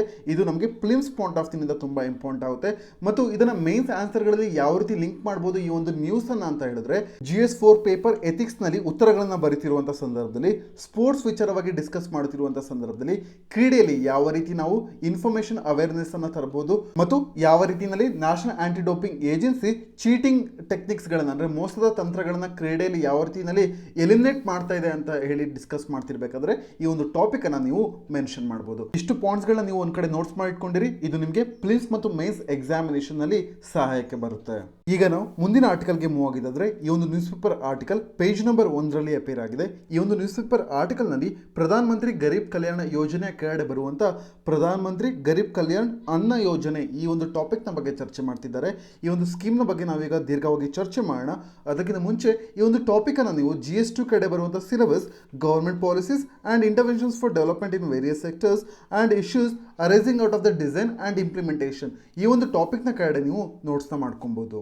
ಈಗ ನಾವು ಮೊದಲನೇದಾಗಿ ಪ್ರಧಾನ ಮಂತ್ರಿ ಗರೀಬ್ ಕಲ್ಯಾಣ ಯೋಜನಾ ಈ ಒಂದು ಯೋಜನೆಯ ಬಗ್ಗೆ ಬೇಸಿಕ್ಸ್ ಅನ್ನು ಕವರ್ ಮಾಡೋದಾದ್ರೆ ಇಂಪಾರ್ಟೆಂಟ್ ಆಗಿ ಇದು ಯಾವ ಮಿನಿಸ್ಟ್ರಿ ಲಾಂಚ್ ಮಾಡಿದಂಥದ್ದು ಅಂತ ಹೇಳಿ ತಿಳಿದುಕೊಳ್ಳುವಂಥದ್ದು ಇಂಪಾರ್ಟೆಂಟ್ ಆಗುತ್ತೆ. ಇದನ್ನು ಲಾಂಚ್ ಮಾಡಿದಂಥದ್ದು ಮಿನಿಸ್ಟ್ರಿ ಆಫ್ ಫೈನಾನ್ಸ್. 2016ರ ಡಿಸೆಂಬರ್ನಲ್ಲಿ ministry of finance Pradhan Mantri Garib Kalyan ಯೋಜನೆಯನ್ನ ಲಾಂಚ್ ಮಾಡುತ್ತೆ. ಈಗ ಈ ಒಂದು ಯೋಜನೆಯ ಅಡಿಯಲ್ಲಿಯೇ ಕೋವಿಡ್-19 ವಿರುದ್ಧವಾಗಿ ಹೋರಾಡೋದಕ್ಕೋಸ್ಕರ 1.70 ಲ್ಯಾಕ್ ಕ್ರೋರ್ ರೂಪೀಸ್ಗಳಷ್ಟು ರಿಲೀಫ್ ಪ್ಯಾಕೇಜ್ ಅನ್ನ ಫೈನಾನ್ಸ್ ಮಿನಿಸ್ಟ್ರಿ ಅನೌನ್ಸ್ ಮಾಡಿತ್ತು. ಮತ್ತು ಯಾವ ಕಾರಣಕ್ಕಾಗಿ ಅನೌನ್ಸ್ ಮಾಡಿತ್ತು ಅಂತ ಹೇಳಿದ್ರೆ ಈ ಒಂದು ಕ್ರಮದಿಂದ ಬಡವರಿಗೆ ಆಹಾರ ಮತ್ತು ಹಣದ ಅವಶ್ಯಕತೆ ಪೂರೈಸೋದಕ್ಕೋಸ್ಕರ ಫೈನಾನ್ಸ್ ಮಿನಿಸ್ಟ್ರಿ ಒಂದು ರಿಲೀಫ್ ಪ್ಯಾಕೇಜ್ ಅನ್ನ ಅನೌನ್ಸ್ ಮಾಡಿತ್ತು. ನಂತರದಲ್ಲಿ ಈ ಪ್ರಧಾನ ಮಂತ್ರಿ ಗರೀಬ್ ಕಲ್ಯಾಣ ಯೋಜನೆಯ ಕೆಳಗಡೆ ಬರುವಂತಹ ಪ್ರಮುಖ ಅಂಶಗಳು ಅಥವಾ ಕಾಂಪೋನೆಂಟ್ಸ್ಗಳು ಅಥವಾ ಸಬ್ ಸ್ಕೀಮ್ಸ್ಗಳು ಯಾವುದೇದು ಅನ್ನೋದನ್ನ ತಿಳ್ಕೊಳ್ಳುವಂಥದ್ದು ತುಂಬಾ ಇಂಪಾರ್ಟೆಂಟ್ ಆಗುತ್ತೆ. ಮತ್ತು ಈ ಒಂದು ಯೋಜನೆ ಕೆಳಗಡೆ ಅನೌನ್ಸ್ ಮಾಡಿರುವಂತಹ ಸಬ್ ಸ್ಕೀಮ್ಸ್ ಗಳನ್ನ ನಾವು ಒಂದೊಂದಾಗಿ ಕವರ್ ಮಾಡ್ತಾ ಹೋಗೋಣ. ಮೊದಲನೇದಾಗಿ ಇನ್ಶೂರೆನ್ಸ್ ಸ್ಕೀಮನ್ನು ಅನೌನ್ಸ್ ಮಾಡುತ್ತೆ ಗೌರ್ಮೆಂಟ್. ಯಾವ ಕಾರಣಕ್ಕಾಗಿ ಅನೌನ್ಸ್ ಮಾಡುತ್ತೆ ಅಂತ ಹೇಳಿದ್ರೆ, ಕೋವಿಡ್-19 ವಿರುದ್ಧವಾಗಿ ಹೋರಾಡುತ್ತಿರುವಂಥ ಗೌರ್ಮೆಂಟ್ ಹಾಸ್ಪಿಟಲ್ಗಳಲ್ಲಿ ವರ್ಕ್ ಮಾಡುತ್ತಿರುವಂಥ ಹೆಲ್ತ್ ಕೇರ್ ವರ್ಕರ್ಸ್ಗಳಿಗೆ ಅವರುಗಳಿಗೆ ಸಹಾಯವಾಗಲಿ ಅಂತ ಹೇಳಿ ಒಂದು ಇನ್ಶೂರೆನ್ಸ್ ಸ್ಕೀಮನ್ನು ಲಾಂಚ್ ಮಾಡುತ್ತೆ. ಮತ್ತು ಯಾವುದೇ ಆರೋಗ್ಯ ವೃತ್ತಿಪರರು ಕೋವಿಡ್-19 ರೋಗಿಗಳಿಗೆ ಚಿಕಿತ್ಸೆ ನೀಡುತ್ತಿರುವಂಥ ಸಂದರ್ಭದಲ್ಲಿ ಅವರುಗಳಿಗೆ ಅವರ ಆರೋಗ್ಯಕ್ಕೆ ತೊಂದರೆ ಆದಂಥ ಸಂದರ್ಭದಲ್ಲಿ ಅವರು ಕೋವಿಡ್-19 ವಿಷಯವಾಗಿಯೇ ಸಾವನ್ನಪ್ಪಿದಂಥ ಸಂದರ್ಭದಲ್ಲಿ ಈ ಒಂದು ಯೋಜನೆ ಅಡಿಯಲ್ಲಿ 50 ಲಕ್ಷ ರೂಪಾಯಿಯ ಇನ್ಶೂರೆನ್ಸ್ ಅನ್ನು ಅನೌನ್ಸ್ ಮಾಡಲಾಗಿದೆ. ಮತ್ತು ಇದರ ವ್ಯಾಪ್ತಿಯನ್ನು ಕವರೇಜ್ ಅನ್ನು ನೋಡೋದಾದ್ರೆ ಎಲ್ಲ ಸರ್ಕಾರಿ ಆರೋಗ್ಯ ಕೇಂದ್ರಗಳು ಬರ್ತವೆ, ವೆಲ್ನೆಸ್ ಸೆಂಟರ್ಗಳು ಬರ್ತವೆ ಈ ಒಂದು ಸ್ಕೀಮ್ನ ಅಡಿಯಲ್ಲಿ. ನಂತರದಲ್ಲಿ ಅಪ್ರಾಕ್ಸಿಮೇಟ್ಲಿ 22 ಲಕ್ಷಕ್ಕೂ ಹೆಚ್ಚಿನ ಹೆಲ್ತ್ ವರ್ಕರ್ಸ್ಗಳು ಕೂಡ ಈ ಒಂದು ಇನ್ಶೂರೆನ್ಸ್ ಸ್ಕೀಮ್ನ ಕೆಳಗಡೆ ಕವರ್ ಆಗಿದ್ದಾರೆ. ಉದಾಹರಣೆಗೆ ಹೇಳೋದಾದ್ರೆ ಸಫಾಯಿ ಕರ್ಮಚಾರೀಸ್ ಆಗಿರ್ಬೋದು, ವಾರ್ಡ್ ಬಾಯ್ಗಳು, ನರ್ಸ್ಗಳು, ಆಶಾ ವರ್ಕರ್ಸ್ಗಳು, ಪ್ಯಾರಾಮೆಡಿಕ್ಸ್, ಟೆಕ್ನಿಷಿಯನ್ಸ್, ಡಾಕ್ಟರ್ಸ್, ಸ್ಪೆಷಲಿಸ್ಟ್ಗಳು, ಎಲ್ಲ ಹೆಲ್ತ್ ವರ್ಕರ್ಸ್ಗಳು ಇದರ ಈ ಒಂದು ಸ್ಕೀಮ್ನ ಕೆಳಗಡೆ ಇನ್ಶೂರೆನ್ಸ್ ಸ್ಕೀಮ್ನ ಕೆಳಗಡೆ ಕವರ್ ಆಗಿದ್ದಾರೆ. ಇದು ಮೊದಲನೇ ಕಾಂಪೋನೆಂಟ್ ಆಗಿದೆ ಪ್ರಧಾನ ಮಂತ್ರಿ ಗರೀಬ್ ಕಲ್ಯಾಣ ಯೋಜನೆಯ ಕೆಳಗಡೆ. ನಂತರದಲ್ಲಿ ಎರಡನೇ ಕಾಂಪೋನೆಂಟ್ ಯಾವುದು ಅನ್ನೋದನ್ನು ನೋಡೋದಾದ್ರೆ ಅದು ಪ್ರಧಾನ ಮಂತ್ರಿ ಗರೀಬ್ ಕಲ್ಯಾಣ್ ಅನ್ನ ಯೋಜನಾ ಅಂತ ಹೇಳಿ ಬರುತ್ತೆ. ಈ ಒಂದು ಸ್ಕೀಮ್ನ ಕೆಳಗಡೆ ಭಾರತದ ಸರ್ಕಾರ 80 ಕೋಟಿಗೂ ಅಧಿಕ ಬಡ ಜನರನ್ನ ಕವರ್ ಮಾಡುವಂತ ಉದ್ದೇಶವನ್ನು ಹೊಂದಿದೆ. ನಂತರದಲ್ಲಿ ಈ ಒಂದು ಸ್ಕೀಮ್ನ ಕೆಳಗಡೆ 5 ಕೆಜಿ ಅಕ್ಕಿ ಅಥವಾ 5 ಕೆಜಿ ಗೋಧಿಯನ್ನು ನೀಡಲಾಗುತ್ತೆ. ಇದು ಕೇವಲ 1 ತಿಂಗಳಿಗೆ ಮಾತ್ರ ನೀಡೋದಿಲ್ಲ, ಮುಂದಿನ 3 ತಿಂಗಳುಗಳನ್ನು ಕೂಡ ಕವರ್ ಮಾಡಿ ಅಕ್ಕಿ ಮತ್ತೆ ಗೋಧಿಯನ್ನು ಪ್ರೊವೈಡ್ ಮಾಡಲಾಗುತ್ತೆ. ಇದರ ಜೊತೆಗೆ ಫ್ರೀ ಆಫ್ ಕಾಸ್ಟ್ ಅಲ್ಲಿ ಅಂದ್ರೆ ಉಚಿತವಾಗಿ 1 ಕೆಜಿ ಬೇಳೆಯನ್ನು ಕೂಡ ಸರ್ಕಾರ ಪ್ರೊವೈಡ್ ಮಾಡುತ್ತೆ. ಇಷ್ಟು ಪಾಯಿಂಟ್ಸ್ ಗಳನ್ನ ನೀವು ಪ್ರಧಾನ ಮಂತ್ರಿ ಗರೀಬ್ ಕಲ್ಯಾಣ್ ಅನ್ನ ಯೋಜನೆಯ ಕೆಳಗಡೆ ಕವರ್ ಮಾಡಿರಬೇಕಾಗುತ್ತೆ. ನಂತರದಲ್ಲಿ ಈ ಒಂದು ಯೋಜನೆಯ ಮುಖ್ಯವಾದ ಆಬ್ಜೆಕ್ಟಿವ್ ಏನಾಗಿರುತ್ತೆ ಅಂತ ಹೇಳಿದ್ರೆ ನಮ್ಮ ದೇಶದ ಪ್ರಜೆಗಳಿಗೆ ಫುಡ್ ಸೆಕ್ಯೂರಿಟಿಯನ್ನು, ಆಹಾರದ ಭದ್ರತೆಯನ್ನು ನೀಡುವಂಥದ್ದು ಮತ್ತು ಎಲ್ಲ ವ್ಯಕ್ತಿಗಳಿಗೆ ಸಾಕಷ್ಟು ಪ್ರೋಟೀನ್ ಲಭ್ಯತೆಯನ್ನು ಖಚಿತಪಡಿಸಿಕೊಳ್ಳೋದಾಗಿರುತ್ತೆ. ಆದ ಕಾರಣದಿಂದಾಗಿ ಪ್ರತಿ ಕುಟುಂಬಕ್ಕೆ 1 ಕೆಜಿಯಷ್ಟು ಮುಂದಿನ 3 ತಿಂಗಳವರೆಗೆ ಪ್ರಾದೇಶಿಕ ಆದ್ಯತೆಯ ಪ್ರಕಾರವಾಗಿ ಪಲ್ಸಸ್ಗಳನ್ನು ಅಂದ್ರೆ ದ್ವಿದಳ ಧಾನ್ಯಗಳನ್ನು ನೀಡಲಾಗುತ್ತೆ ಈ ಒಂದು ಯೋಜನೆಯ ಕೆಳಗಡೆ, ಪ್ರಧಾನ ಮಂತ್ರಿ ಗರೀಬ್ ಕಲ್ಯಾಣ್ ಅನ್ನ ಯೋಜನೆಯ ಕೆಳಗಡೆ. ಈ ಪಾಯಿಂಟ್ ಅನ್ನು ನೀವು ನೆನಪಿಟ್ಕೊಂಡಿರಿ. ಈ ಒಂದು ಯೋಜನೆಯ ಕೆಳಗಡೆ ಬಡ ವ್ಯಕ್ತಿಗಳಿಗೆ ಅಥವಾ ಬಡ ಕುಟುಂಬಕ್ಕೆ ಪ್ರೋಟೀನ್ ಲಭ್ಯತೆಯನ್ನು ಖಚಿತಪಡಿಸಿಕೊಳ್ಳುತ್ತೆ ಸರ್ಕಾರ. ಇದರ ಜೊತೆಗೆ ಆಹಾರ ಭದ್ರತೆಯನ್ನು ಕೂಡ ದೇಶದ ಪ್ರಜೆಗಳಿಗೆ ಸರ್ಕಾರ ನೀಡುತ್ತೆ. ಇಷ್ಟು ಪಾಯಿಂಟ್ಗಳನ್ನ ನೀವು ನೆನಪಿಟ್ಕೊಂಡಿರಿ. ನಂತರದಲ್ಲಿ ಮೂರನೇ ಸಬ್ ಸ್ಕೀಮ್ ಏನು ಅಂತ ಹೇಳಿದ್ರೆ ರೈತರಿಗೆ ಲಾಭವಾಗಬೇಕು ಅಂತ ಹೇಳಿ 2020 ಮತ್ತು 2021ರಲ್ಲಿ ಬರಬೇಕಾದಂತ ಮೊದಲ ಕಂತು 2,000 ರೂಪಾಯಿಗಳನ್ನ ಮುಂಭಾಗವಾಗಿ ಅಂದ್ರೆ ಮುಂದಿನ ವರ್ಷ ರೈತರ ಕೈ ಸೇರ್ಬೇಕಾದಂತ ಹಣವನ್ನ ಈಗಲೇ 2,000 ರೂಪಾಯಿಗಳನ್ನ ಮುಂಭಾಗವಾಗಿ ರೈತರ ಅಕೌಂಟ್ಗಳಿಗೆ ಪ್ರಧಾನ ಮಂತ್ರಿ ಕಿಸಾನ್ ಯೋಜನೆ ಅಡಿಯಲ್ಲಿ ಪಾವತಿ ಮಾಡಲಾಗುತ್ತೆ. ಇದು ಮೂರನೆಯ ಸಬ್ ಸ್ಕೀಮ್ ಆಗಿದೆ. ರೈತರುಗಳಿಗೆ ಪ್ರಧಾನ ಮಂತ್ರಿ ಕಿಸಾನ್ ಯೋಜನೆಯ ಕೆಳಗಡೆ 2,000 ರೂಪಾಯಿಗಳನ್ನ ಮುಂಭಾಗವಾಗಿ ಪಾವತಿ ಮಾಡ್ತಾರೆ. ನಂತರದಲ್ಲಿ 4ನೇ ಪಾಯಿಂಟ್ ಏನು ಅಂತ ಹೇಳಿದ್ರೆ ಪ್ರಧಾನ ಮಂತ್ರಿ ಗರೀಬ್ ಕಲ್ಯಾಣ ಯೋಜನೆಯ ಕೆಳಗಡೆ ಕ್ಯಾಶ್ ಟ್ರಾನ್ಸ್ಫರ್ ಅನ್ನ ಮಾಡ್ತಾರೆ. ಯಾರ ಅಕೌಂಟ್ಗಳಿಗೆ ಅಂತ ಹೇಳಿದ್ರೆ ಹೆಣ್ಣು ಮಕ್ಕಳ ಅಕೌಂಟ್ಗಳಿಗೆ ಕ್ಯಾಶ್ ಟ್ರಾನ್ಸ್ಫರ್ ಅನ್ನ ಮಾಡ್ತಾರೆ. ಇದು ಯಾವ ಸ್ಕೀಮ್ನ ಕೆಳಗಡೆ ಬರುತ್ತೆ ಅಂತ ಹೇಳಿದ್ರೆ ಪ್ರಧಾನ ಮಂತ್ರಿ ಜನ್ಧನ್ ಯೋಜನೆ ಕೆಳಗಡೆ ನೋಂದಾಯಿತರಾಗಿರುವಂತಹ ಮಹಿಳೆಯರ ಅಕೌಂಟ್ಗಳಿಗೆ ನೇರವಾಗಿ 500 ರೂಪಾಯಿಗಳಷ್ಟು ಮುಂದಿನ 3 ತಿಂಗಳವರೆಗೆ ಸಂದಾಯವಾಗುತ್ತೆ. ನಂತರದಲ್ಲಿ ಮುಂದಿನ 3 ತಿಂಗಳವರೆಗೆ 8 ಕೋಟಿ ಬಡ ಕುಟುಂಬಗಳಿಗೆ ಉಚಿತವಾಗಿ ಗ್ಯಾಸ್ ಸಿಲಿಂಡರ್ ಅನ್ನು ಕೂಡ ನೀಡಲಾಗುತ್ತೆ ಪ್ರಧಾನ ಮಂತ್ರಿ ಗರೀಬ್ ಕಲ್ಯಾಣ ಯೋಜನೆಯ ಕೆಳಗಡೆ. ನಂತರದಲ್ಲಿ ನಮ್ಮ ದೇಶದಲ್ಲಿ ಇರುವಂತಹ ಹಿರಿಯ ನಾಗರಿಕರಿಗೆ ಅಂದ್ರೆ 60 ವರ್ಷಕ್ಕಿಂತ ಮೇಲ್ಪಟ್ಟವರಿಗೆ, ವಿಧವೆಯರಿಗೆ ಮತ್ತು ದಿವ್ಯಾಂಗ ಜನರಿಗೆ ಮುಂದಿನ 3 ತಿಂಗಳಲ್ಲಿ ಯಾವುದೇ ರೀತಿ ತೊಂದರೆ ಆಗಬಾರ್ದು ಅಂತ ಹೇಳಿ ಅವರ ಅಕೌಂಟ್ಗಳಿಗೂ ಕೂಡ 1,000 ರೂಪಾಯಿಗಳನ್ನ ನೇರವಾಗಿ ಸಂದಾಯ ಮಾಡ್ತಾರೆ ಪ್ರಧಾನ ಮಂತ್ರಿ ಗರೀಬ್ ಕಲ್ಯಾಣ್ ಯೋಜನೆಯ ಕೆಳಗಡೆ. ನಂತರದಲ್ಲಿ Mahatma Gandhi national rural employment guarantee scheme NREGA scheme ಏನಿದೆ ಇದರ ಕೆಳಗಡೆನೂ ಕೂಡ ಸಂಬಳವನ್ನ 20 ರೂಪಾಯಿಯಷ್ಟು ಜಾಸ್ತಿ ಮಾಡ್ತಾರೆ ಏಪ್ರಿಲ್ 1ನೇ ತಾರೀಕು 2020ರಿಂದ.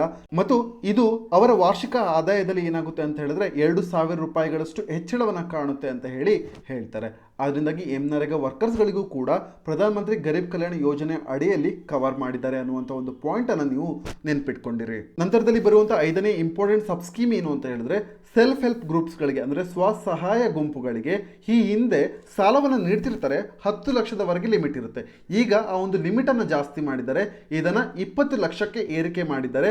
ಅದು ಕೂಡ ಮುಕ್ತ ಸಾಲ, ಆಧಾರ ಇಲ್ಲದೇ ಮುಕ್ತ ಸಾಲವನ್ನು ನೀಡೋದಕ್ಕೆ ಸರ್ಕಾರ ಮುಂದಾಗಿದೆ. ಈ ಒಂದು ಲಿಮಿಟ್ ಪಾಯಿಂಟ್ ಅನ್ನು ಕೂಡ ನೆನಪಿಟ್ಕೊಂಡಿರಿ. 10 ಲಕ್ಷದಿಂದ ಈಗ 20 ಲಕ್ಷಕ್ಕೆ ಏರಿಕೆ ಆಗಿದೆ. ನಂತರದಲ್ಲಿ ಪ್ರಧಾನ ಮಂತ್ರಿ ಗರೀಬ್ ಕಲ್ಯಾಣ ಯೋಜನೆ ಕೆಳಗಡೆ ಬರುವಂತಹ ಬೇರೆ ಕಾಂಪೋನೆಂಟ್ಸ್ ಗಳ ಬಗ್ಗೆ ಮಾತನಾಡೋದಾದ್ರೆ ಮೊದಲನೇದಾಗಿ ಎಂಪ್ಲಾಯೀಸ್ ಪ್ರಾವಿಡೆಂಟ್ ಫಂಡ್ ರೆಗ್ಯುಲೇಷನ್ಸ್ ಅಂತ ಇದೆ, ನೌಕರರ ಭವಿಷ್ಯ ನಿಧಿ ನಿಯಮಗಳು. ಇದರ ಕೆಳಗಡೆ ಏನ್ ಮಾಡ್ತಿದ್ದಾರೆ ಅಂತ ಹೇಳಿದ್ರೆ ಒಂದು ಅಮೆಂಡ್ಮೆಂಟ್ ಅನ್ನ ತರೋರಿದ್ದಾರೆ. ಇದರ ಮುಖಾಂತರವಾಗಿ ಅವರ PF ಫಂಡ್ ಇಂದ 75% ಅಷ್ಟು ನಾನ್ ರಿಫಂಡಬಲ್ ಅಡ್ವಾನ್ಸ್ ಅನ್ನ ಸರ್ಕಾರ ಪ್ರೊವೈಡ್ ಮಾಡುತ್ತೆ ಅಥವಾ 3 ತಿಂಗಳ ವೇತನವನ್ನ ಮುಂಗಡವಾಗಿ ಪಾವತಿ ಮಾಡುತ್ತೆ. ಇದರಲ್ಲಿ ಯಾವುದು ಕಡಿಮೆ ಇರುತ್ತೋ ಅದನ್ನು ಪಾವತಿ ಮಾಡ್ತಾರೆ. ಇದು ಮುಖ್ಯವಾದ ಚೇಂಜ್ ಆಗಿದೆ ಎಂಪ್ಲಾಯೀಸ್ ಗಳ ವಿಷಯದಲ್ಲಿ. ನಂತರದಲ್ಲಿ welfare fund for building and other construction workers ಅಂತ ಇದೆ. ಅಂದ್ರೆ ಕಟ್ಟಡ ಮತ್ತು ಇತರ ನಿರ್ಮಾಣ ಕಾರ್ಮಿಕರ ಕಲ್ಯಾಣ ನಿಧಿ ಅಂತ ಹೇಳಿ ಇದೆ. ಇದರ ಕೆಳಗಡೆ ಇರುವಂತಹ ನಿಧಿಯನ್ನ, ಹಣವನ್ನ, ಫಂಡ್ ಅನ್ನ ಕಾರ್ಮಿಕರಿಗೆ ಸಹಾಯವಾಗಬೇಕು ಮತ್ತು ಅವರನ್ನ ಬೆಂಬಲ ಮಾಡಬೇಕು ಕೋವಿಡ್-19 ಪರಿಸ್ಥಿತಿಯ ಹಿನ್ನೆಲೆಯಲ್ಲಿ ಅಂತ ಹೇಳಿ ರಾಜ್ಯ ಸರ್ಕಾರಗಳಿಗೆ ಈ ನಿಧಿಯನ್ನ ಬಳಸಿಕೊಳ್ಳೋದಕ್ಕೆ ನಿರ್ದೇಶನವನ್ನ ಈಗ ಕೇಂದ್ರ ಸರ್ಕಾರ ನೀಡ್ತಾ ಇದೆ. ಈ ರೀತಿಯಲ್ಲಿ ನಮ್ಮ ಸಮಾಜದಲ್ಲಿ ಇರುವಂತಹ ದುರ್ಬಲ ವಿಭಾಗ, ವಲ್ನರಬಲ್ ಸೆಕ್ಷನ್ ಆಫ್ ಪೀಪಲ್ ಏನಿದ್ದಾರೆ ನಮ್ಮ ಸೊಸೈಟಿನಲ್ಲಿ, ಇವರನ್ನ ಪ್ರಧಾನ ಮಂತ್ರಿ ಗರೀಬ್ ಕಲ್ಯಾಣ ಯೋಜನೆಯ ಕೆಳಗಡೆಯ ವ್ಯಾಪ್ತಿಯಲ್ಲಿ ಕವರ್ ಮಾಡಲಾಗಿದೆ. ಇಷ್ಟು ಪಾಯಿಂಟ್ಸ್ ಗಳನ್ನ ನೀವು ಪ್ರಧಾನ ಮಂತ್ರಿ ಗರೀಬ್ ಕಲ್ಯಾಣ ಯೋಜನೆಯ ಬಗ್ಗೆ ತಿಳ್ಕೊಂಡಿರ್ಬೇಕಾಗುತ್ತೆ. ನಂತರದಲ್ಲಿ ಇವತ್ತಿನ ನ್ಯೂಸ್ ಪೇಪರ್ ಆರ್ಟಿಕಲ್ಗೆ ಮೂವ್ ಆಗಿದ್ದಾದ್ರೆ, ಈ ಒಂದು ನ್ಯೂಸ್ ಪೇಪರ್ ಆರ್ಟಿಕಲ್ ನಲ್ಲಿ ಏನ್ ಚರ್ಚೆ ಮಾಡ್ತಿದ್ದಾರೆ ಅಂತ ಹೇಳಿದ್ರೆ, ಈಗ ಪ್ರಧಾನ ಮಂತ್ರಿ ಗರೀಬ್ ಕಲ್ಯಾಣ್ ಅನ್ನ ಯೋಜನೆಯ ಕೆಳಗಡೆ ಉಚಿತ ಧಾನ್ಯ ವಿತರಣೆಯ ಯೋಜನೆಯನ್ನ ನವೆಂಬರ್ ಅಂತ್ಯದವರೆಗೆ ಅಂದ್ರೆ 5 ತಿಂಗಳವರೆಗೆ ವಿಸ್ತರಿಸಲಾಗುವುದು ಅಂತ ಹೇಳಿ ಈಗ ಪ್ರಧಾನ ಮಂತ್ರಿ ನರೇಂದ್ರ ಮೋದಿ ಅವರು ಅನೌನ್ಸ್ ಮಾಡಿದ್ದಾರೆ. ಇದಕ್ಕಾಗಿ ಹೆಚ್ಚುವರಿ ಅಂದಾಜು 90,000 ಕೋಟಿ ರೂಪಾಯಿಗಳನ್ನ ಮೀಸಲಿಟ್ಟಿದ್ದಾರೆ. ನಂತರದಲ್ಲಿ ಹೇಳ್ತಾರೆ, ಪ್ರಧಾನ ಮಂತ್ರಿ ಗರೀಬ್ ಕಲ್ಯಾಣ ಯೋಜನೆಯಿಂದ 80 ಕೋಟಿ ಜನತೆ ಅಂದ್ರೆ ಭಾರತೀಯ ಜನತೆ ಇದರಿಂದಾಗಿ ಲಾಭವನ್ನ ಪಡ್ಕೊಂಡಿದ್ದಾರೆ. ಇದರ ಮುಖಾಂತರವಾಗಿ ಭಾರತದಲ್ಲಿ ಹಸಿವು ಇಲ್ದನೆ ನೋಡ್ಕೊಂಡಿದ್ದೇವೆ ಅಂತ ಹೇಳಿ ಹೇಳ್ತಾ ಇದ್ದಾರೆ. ಮತ್ತು ಭಾರತದ 80 ಕೋಟಿ ಜನಸಂಖ್ಯೆಯು ಪ್ರಧಾನ ಮಂತ್ರಿ ಗರೀಬ್ ಕಲ್ಯಾಣ್ ಅನ್ನ ಯೋಜನೆಯಿಂದ ಸಂತೃಪ್ತರಾಗಿದ್ದಾರೆ ಅಥವಾ ಲಾಭವನ್ನ ಪಡ್ಕೊಂಡಿದ್ದಾರೆ.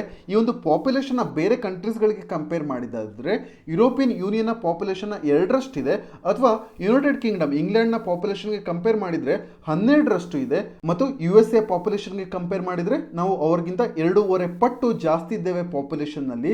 ಆದ್ರಿಂದಾಗಿಯೇ ಈ ಒಂದು ಸ್ಕೀಮ್ ಪ್ರಪಂಚದಲ್ಲಿಯೇ ಅತಿ ದೊಡ್ಡ ಆಹಾರ ಭದ್ರತೆಯನ್ನ ಪ್ರೊವೈಡ್ ಮಾಡುವಂತ ಸ್ಕೀಮ್ ಆಗಿದೆ ಅಂತ ಹೇಳಿ ಹೇಳ್ತಾ ಇದ್ದಾರೆ. ಮತ್ತು ಈ ಒಂದು ಸ್ಕೀಮ್ ನ ಕೆಳಗಡೆ 80 ಕೋಟಿ ಭಾರತೀಯರಿಗೆ ಮುಂದಿನ 5 ತಿಂಗಳವರೆಗೆ 5 kg ಅಕ್ಕಿ ಅಥವಾ 5 kg ಗೋಧಿಯನ್ನ ಮತ್ತು ಇದರ ಜೊತೆ 1 kg ಚನ್ನವನ್ನ ಪ್ರೊವೈಡ್ ಮಾಡ್ತೇವೆ ಅಂತ ಹೇಳಿ ಈ ಒಂದು ಸ್ಕೀಮ್ ನಲ್ಲಿ ಅನೌನ್ಸ್ ಮಾಡಿದ್ದಾರೆ. ಇಷ್ಟು ಪಾಯಿಂಟ್ಸ್ ಗಳು ಈ ಒಂದು ಆರ್ಟಿಕಲ್ ನ ಹೈಲೈಟ್ ಆಗಿದೆ. ನೀವು ಮುಖ್ಯವಾಗಿ ಪ್ರಧಾನ ಮಂತ್ರಿ ಗರೀಬ್ ಕಲ್ಯಾಣ ಯೋಜನೆ ಕೆಳಗಡೆ ಬರುವಂತಹ ಸಬ್ ಕಾಂಪೋನೆಂಟ್ಸ್ ಗಳು ಯಾವ್ದು ಅಂತ ಹೇಳಿ ನೆನಪಿಟ್ಕೊಂಡಿರ್ಬೇಕು. ಮತ್ತು ಪ್ರಧಾನ ಮಂತ್ರಿ ಗರೀಬ್ ಕಲ್ಯಾಣ ಅನ್ನ ಯೋಜನೆಯ ಕೆಳಗಡೆ ಭಾರತದಲ್ಲಿ ಎಷ್ಟು ಕೋಟಿ ಜನಸಂಖ್ಯೆಗೆ ಇದು ಸಹಾಯ ಮಾಡುತ್ತೆ ಮತ್ತು ಎಷ್ಟು ಕೆಜಿ ಅಕ್ಕಿ ಅಥವಾ ಗೋಧಿಯನ್ನು ನೀಡ್ತಾರೆ ಅಂತ ಹೇಳಿ ನೀವು ನೆನಪಿಟ್ಕೊಂಡಿರಿ.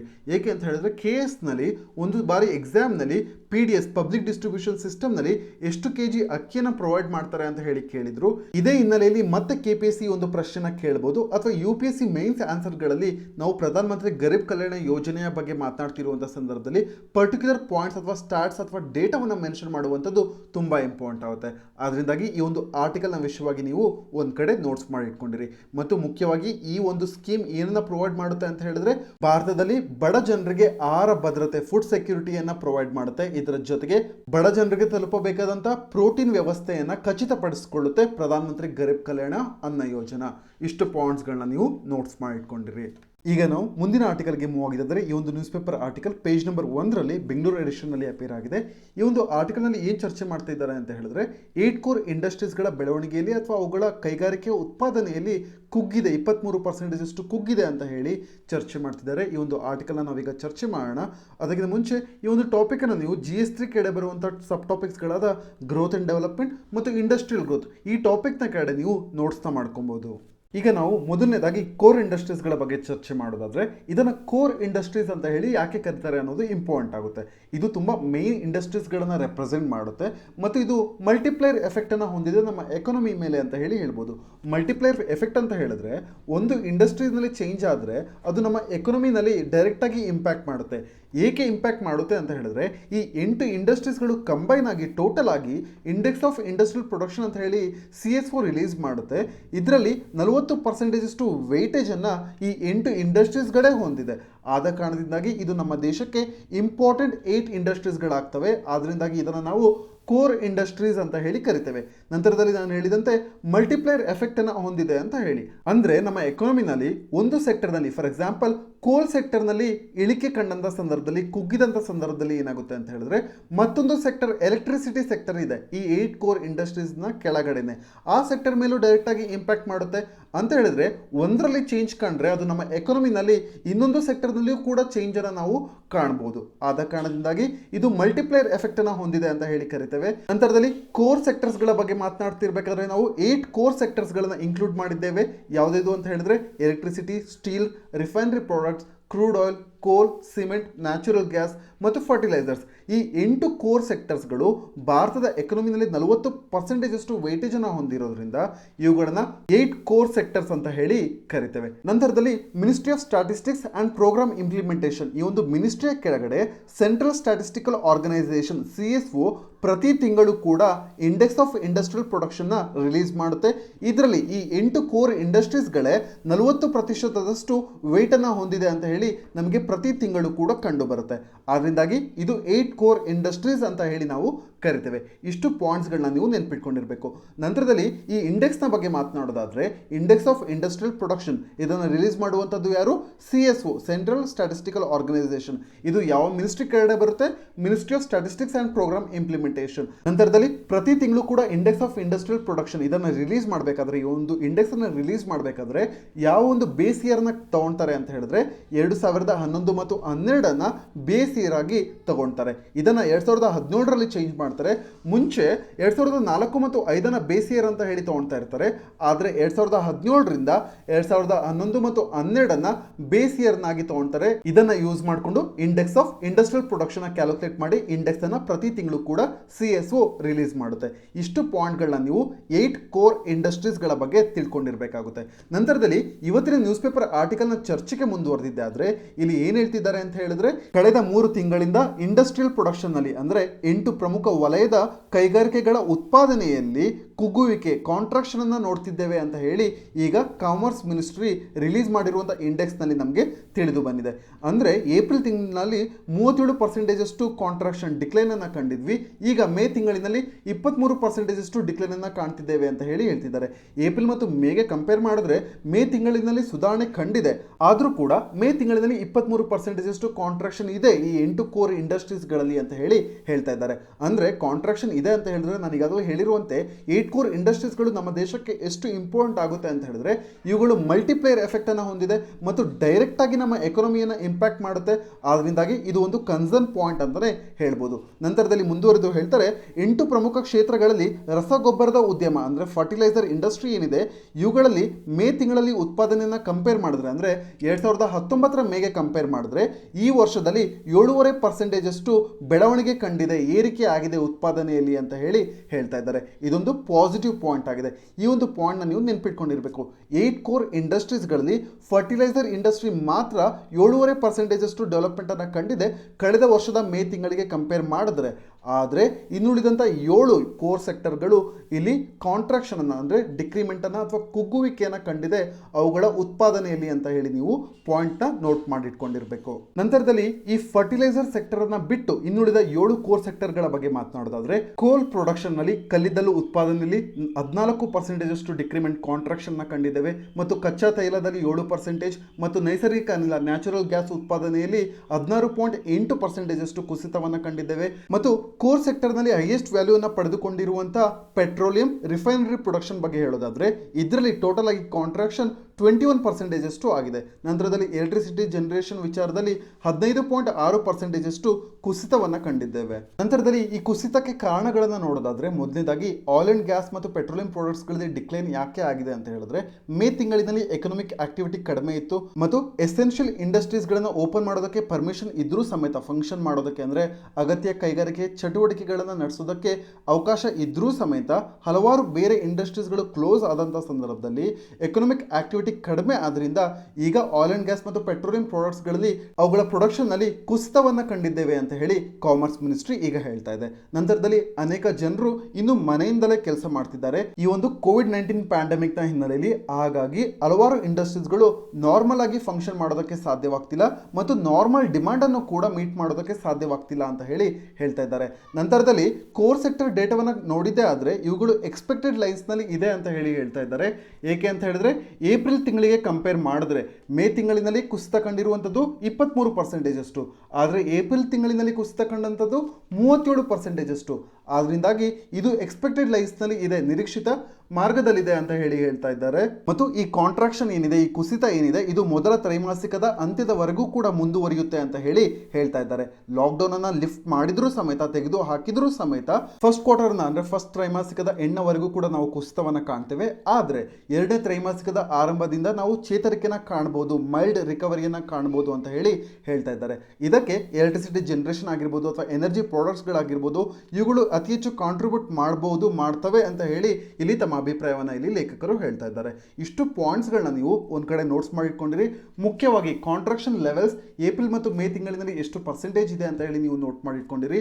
ಮತ್ತು ಯಾವ ಒಂದು ಇಂಡಸ್ಟ್ರಿ ಅದು ಫರ್ಟಿಲೈಸರ್ ಸೆಕ್ಟರ್ ಆಗಿದೆ, ಆ ಒಂದು ಇಂಡಸ್ಟ್ರಿ ಮಾತ್ರ ಬೆಳವಣಿಗೆಯನ್ನ ಕಂಡಿದೆ. ಆದ್ರೆ ಇನ್ನುಳಿದಂತ 7 ಕೋರ್ ಸೆಕ್ಟರ್ಗಳು, ಎಲೆಕ್ಟ್ರಿಸಿಟಿ ಆಗಿರ್ಬೋದು, ರಿಫೈನರಿ, ನ್ಯಾಚುರಲ್ ಗ್ಯಾಸ್, ಸ್ಟೀಲ್, ಕೋಲ್, ಸಿಮೆಂಟ್ ಮತ್ತು ಕ್ರೂಡ್ ಆಯಿಲ್, ಈ ಎಲ್ಲ ಇಂಡಸ್ಟ್ರೀಸ್ಗಳಲ್ಲೂ ಸಮೇತ ಬೆಳವಣಿಗೆ ಅಥವಾ ಉತ್ಪಾದನೆ ಕುಗ್ಗಿದೆ ಅಂತ ಒಂದು ಕಡೆ ನೋಟ್ಸ್ ಮಾಡ್ಕೊಂಡಿರಿ.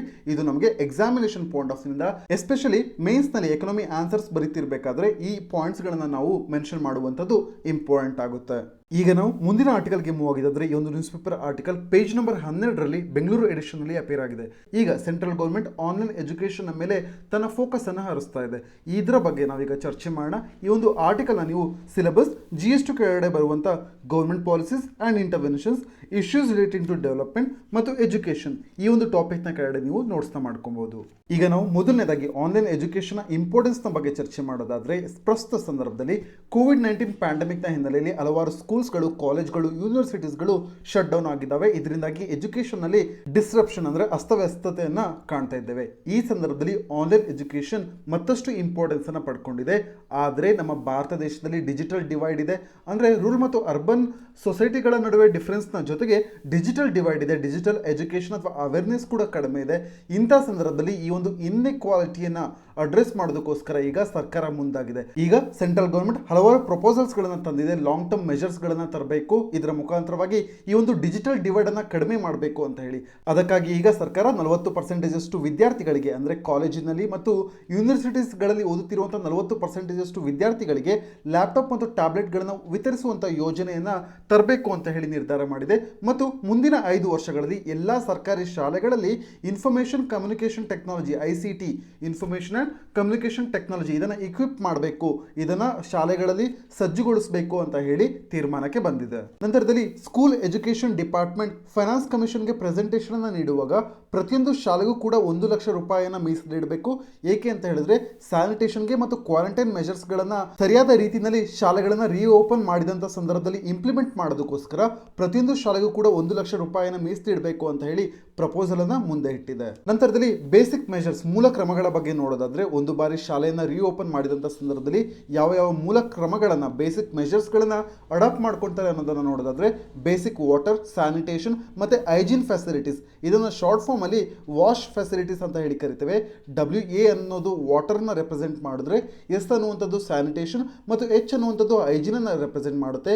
ವಾಶ್ ಫೆಸಿಲಿಟೀಸ್ ಮತ್ತು ಸೇಫ್ ಡ್ರಿಂಕಿಂಗ್ ವಾಟರ್. ನಂತರದಲ್ಲಿ ಸ್ಕೂಲ್ಗಳಲ್ಲಿ ಮಕ್ಕಳ ಬಾಡಿ ಟೆಂಪರೇಚರ್ ನ ಚೆಕ್ ಮಾಡೋದಕ್ಕೆ ತಾಪಮಾನ ಪರಿಶೀಲನೆಗಾಗಿ ಉಪಕರಣಗಳನ್ನ, ಇದರ ಜೊತೆಗೆ ಸ್ಯಾನಿಟೈಸರ್ಸ್ ಗಳನ್ನ, ಡಿಸ್ಇನ್ಫೆಕ್ಟೆಂಟ್ ಗಳನ್ನ, ಇವುಗಳನ್ನೆಲ್ಲವನ್ನ ಬೇಸಿಕ್ ಮೆಜರ್ಸ್ ಆಗಿ ಪ್ರೊವೈಡ್ ಮಾಡಬೇಕು ಅಂತ ಸರ್ಕಾರ ಮುಂದಾಗಿದೆ. ನಂತರದಲ್ಲಿ ಫಂಡ್ ಡಿಸ್ಟ್ರಿಬ್ಯೂಷನ್ ನ ಬಗ್ಗೆ ನೋಡೋದಾದ್ರೆ, 100ಕ್ಕಿಂತ ಕಡಿಮೆ ವಿದ್ಯಾರ್ಥಿಗಳನ್ನು ಹೊಂದಿರುವಂತಹ ಸಣ್ಣ ಶಾಲೆಗಳಿಗೆ 25,000 ರೂಪಾಯಿಗಳನ್ನ ಪ್ರೊವೈಡ್ ಮಾಡಿದ್ರೆ, 1000ಕ್ಕೂ ಹೆಚ್ಚು ವಿದ್ಯಾರ್ಥಿಗಳನ್ನು ಹೊಂದಿರುವಂತಹ ಶಾಲೆಗಳಿಗೆ 1 ಲಕ್ಷದವರೆಗೆ ಈ ಶಾಲೆಗಳಿಗೆ ಅನುದಾನವನ್ನ ಸರ್ಕಾರ ನೀಡೋದಕ್ಕೆ ಮುಂದಾಗಿದೆ. ಇಷ್ಟು ಪಾಯಿಂಟ್ಗಳು ಈ ಒಂದು ಆರ್ಟಿಕಲ್ ನ ಹೈಲೈಟ್ ಆಗಿದೆ. ನಂತರದಲ್ಲಿ ಈ ಒಂದು ಆರ್ಟಿಕಲ್ ನ ಮುಖ್ಯವಾದ ಥೀಮ್ ಏನು ಅಂತ ಹೇಳಿದ್ರೆ, ಆನ್ಲೈನ್ ಎಜುಕೇಶನ್, ನಮ್ಮ ದೇಶದಲ್ಲಿ ಇರುವಂತಹ ಡಿಜಿಟಲ್ ಡಿವೈಡ್ ಅನ್ನ ಕಡಿಮೆ ಮಾಡಬೇಕು ಅಂತ ಈ ಒಂದು ಟಾಪಿಕ್ ಅನ್ನು ಆನ್ಲೈನ್ ಎಜುಕೇಶನ್ ವಿಚಾರವಾಗಿ ನಾವು ಹಿಂದಿನ ಸೆಷನ್ಸ್ ಗಳಲ್ಲಿ ಕವರ್ ಮಾಡಿದ್ದೇವೆ. ಆದ್ರಿಂದಾಗಿ ಈ ಒಂದು ಸೆಷನ್ ಅಲ್ಲಿ ಕವರ್ ಮಾಡೋದಿಲ್ಲ. ಮತ್ತು ಮುಂದಿನ ದಿನಗಳಲ್ಲಿ ಆನ್ಲೈನ್ ಎಜುಕೇಶನ್ ಬಗ್ಗೆ ಡೆವಲಪ್ ಆಗ್ತಾ ಹೋದಂತೆ ಟಾಪಿಕ್ಸ್ಗಳು ನಾವು ಆ ವಿಚಾರಗಳನ್ನ ಚರ್ಚೆ ಮಾಡೋಣ. ಈಗ ನಾವು ಮುಂದಿನ ಆರ್ಟಿಕಲ್ಗೆ ಮೂವ್ ಆಗಿದ್ರೆ, ಈ ಒಂದು ಆರ್ಟಿಕಲ್ ಪೇಜ್ ನಂಬರ್ 14ರಲ್ಲಿ ಬೆಂಗಳೂರು ಎಡಿಷನ್ ನಲ್ಲಿ ಅಪೇರ್ ಆಗಿದೆ. ಈ ಒಂದು ನ್ಯೂಸ್ ಪೇಪರ್ ಆರ್ಟಿಕಲ್ ನಲ್ಲಿ ಎಕ್ಸ್ಟರ್ನಲ್ ಡೆಪ್ಟ್ ನ ಬಗ್ಗೆ ಚರ್ಚೆ ಮಾಡ್ತಿದ್ದಾರೆ, ಅಂದ್ರೆ ಬಾಹ್ಯ ಸಾಲ, ಹೊರಗಡೆಯಿಂದ ತಂದಂತಹ ಸಾಲದ ಬಗ್ಗೆ. ಅದರಲ್ಲಿ ECB ಎಕ್ಸ್ಟರ್ನಲ್ ಕಮರ್ಷಿಯಲ್ ಬಾರೋಯಿಂಗ್ಸ್ ಗಳ ಕಾಂಪೋನೆಂಟ್ ಜಾಸ್ತಿ ಇದೆ ಅಂತ ಚರ್ಚೆ ಮಾಡ್ತಿದ್ದಾರೆ. ನಾನೀಗ ಅದನ್ನ ಎಕ್ಸ್ಪ್ಲೇನ್ ಮಾಡ್ತೇನೆ. ಈ ಒಂದು ಟಾಪಿಕ್ ಅನ್ನ ನೀವು ಸಿಲೆಬಸ್ GS3 ಕೆಳಗಡೆ ಬರುವಂತ ಇಂಡಿಯನ್ ಎಕನಾಮಿ ಅಂಡ್ ಇಶ್ಯೂಸ್, ಈ ಒಂದು ಟಾಪಿಕ್ ನ ಕೆಳಗಡೆ ನೋಟ್ಸ್ ನ ಮಾಡ್ಕೊಳ್ಳಿ. ಮತ್ತು ನಮ್ಮ prelims examination point of view ನಿಂದ ಎಕ್ಸ್ಟರ್ನಲ್ ಕಮರ್ಷಿಯಲ್ ಬಾರೋಯಿಂಗ್ಸ್ ಅಂದ್ರೆ ಏನು ಅಂತ ಹೇಳಿ ಕ್ಲಿಯರ್ ಆಗಿ ತಿಳ್ಕೊಂಡಿರ್ಬೇಕಾಗುತ್ತೆ. ಈಗ ಮೊದಲನೇದಾಗಿ ನ್ಯೂಸ್ ಪೇಪರ್ ಆರ್ಟಿಕಲ್ ನ ಹೈಲೈಟ್ಸ್ ಗಳನ್ನ ಚರ್ಚೆ ಮಾಡೋದಕ್ಕಿಂತ ಮುಂಚಿತವಾಗಿ ನಾವು ಎಕ್ಸ್ಟರ್ನಲ್ ಕಮರ್ಷಿಯಲ್ ಬಾರೋಯಿಂಗ್ ಅಂದ್ರೆ ಏನು ಅಂತ ಹೇಳಿ ಅರ್ಥ ಮಾಡ್ಕೋಣ. ಇಲ್ಲಿ ಹೆಸರೇ ಹೇಳುವಂತೆ ಇದೊಂದು ಕಮರ್ಷಿಯಲ್ ಬಾರೋಯಿಂಗ್ ಆಗಿದೆ. ಎಕ್ಸ್ಟರ್ನಲ್ ಕಮರ್ಷಿಯಲ್ ಬಾರೋಯಿಂಗ್ ಅಂತ ಹೇಳಿದ್ರೆ ನಮ್ಮ ದೇಶದ ಆಚೆಯಿಂದ ಸಾಲವನ್ನು ಪಡೆದುಕೊಳ್ಳುವಂಥದ್ದು ಎಕ್ಸ್ಟರ್ನಲ್ ಕಮರ್ಷಿಯಲ್ ಬಾರೋಯಿಂಗ್ ಆಗಿದೆ. ಇಲ್ಲಿ ಒಂದು ಇಂಪಾರ್ಟೆಂಟ್ ಪಾಯಿಂಟ್ ಅನ್ನು ಅಬ್ಸರ್ವ್ ಮಾಡಬೇಕು. ಇಲ್ಲಿ ಸಾಲವನ್ನ ನಮ್ಮ ದೇಶದಲ್ಲಿ ಹೂಡಿಕೆ ಮಾಡೋದಕ್ಕೆ ತರಬಹುದು ಅಥವಾ ನಮ್ಮ ದೇಶದ ಇಂಡಸ್ಟ್ರೀಸ್ ಗಳಿಗೆ ಎರವಲು ಪಡ್ಕೊಬಹುದು, ಸಾಲವನ್ನ ಪಡ್ಕೊಬಹುದು. ಆದ್ರೆ ಅದನ್ನ ಯಾರಿಂದ ಪಡ್ಕೊಂತೀವಿ ಅನ್ನೋದು ಇಂಪಾರ್ಟೆಂಟ್ ಆಗುತ್ತೆ. ಯಾರಿಂದ ಪಡ್ಕೊಂತೀವಿ ಅಂತ ಹೇಳಿದ್ರೆ ನಾನ್ ರೆಸಿಡೆಂಟ್ ಲೆಂಡರ್ಸ್ ಗಳಿಂದ, ಅಂದ್ರೆ ಅನಿವಾಸಿ ಭಾರತೀಯರಿಂದ ನಾವು ಪಡ್ಕೊಂತೀವಿ ಅಂತ ಹೇಳಿದ್ರೆ ಹೊರ ದೇಶದವರಿಂದ ನಾವು ಸಾಲವನ್ನ ಪಡ್ಕೊಂತೀವಿ. ಇಲ್ಲಿ ಇನ್ನೊಂದು ಪಾಯಿಂಟ್ ಗಮನದಲ್ಲಿ ಇಟ್ಕೊಬೇಕು. ಹೊರ ದೇಶದವರು ನಮ್ಮ ದೇಶಕ್ಕೆ ಹಣವನ್ನು ಕಳಿಸ್ತಿದ್ದಾರೆ ಅಂತ ಹೇಳಿದ್ರೆ ಅದು ಫಾರಿನ್ ಡೈರೆಕ್ಟ್ ಇನ್ವೆಸ್ಟ್ಮೆಂಟ್ ಆಗೋದಿಲ್ಲ. ಈ ಒಂದು ಪಾಯಿಂಟ್ ನಿಮಗೆ ಕ್ಲಾರಿಟಿ ಆಗಿರಬೇಕು. ಯಾಕೆ ಆಗೋದಿಲ್ಲ ಅಂತ ಹೇಳಿದ್ರೆ ಎಕ್ಸ್ಟರ್ನಲ್ ಕಮರ್ಷಿಯಲ್ ಬಾರೋಯಿಂಗ್ಸ್ ನ ಕೆಳಗಡೆ ಒಂದು ಇಂಡಸ್ಟ್ರಿಗೆ ಅಥವಾ ಒಂದು ಸೆಕ್ಟರ್ಗೆ ಅಥವಾ ಒಂದು ಕಂಪನಿ ಅದನ್ನ ಬಾರೋ ಮಾಡಬಹುದು, ಹಣವನ್ನ ಸಾಲವನ್ನಾಗಿ ಪಡ್ಕೊಬಹುದು.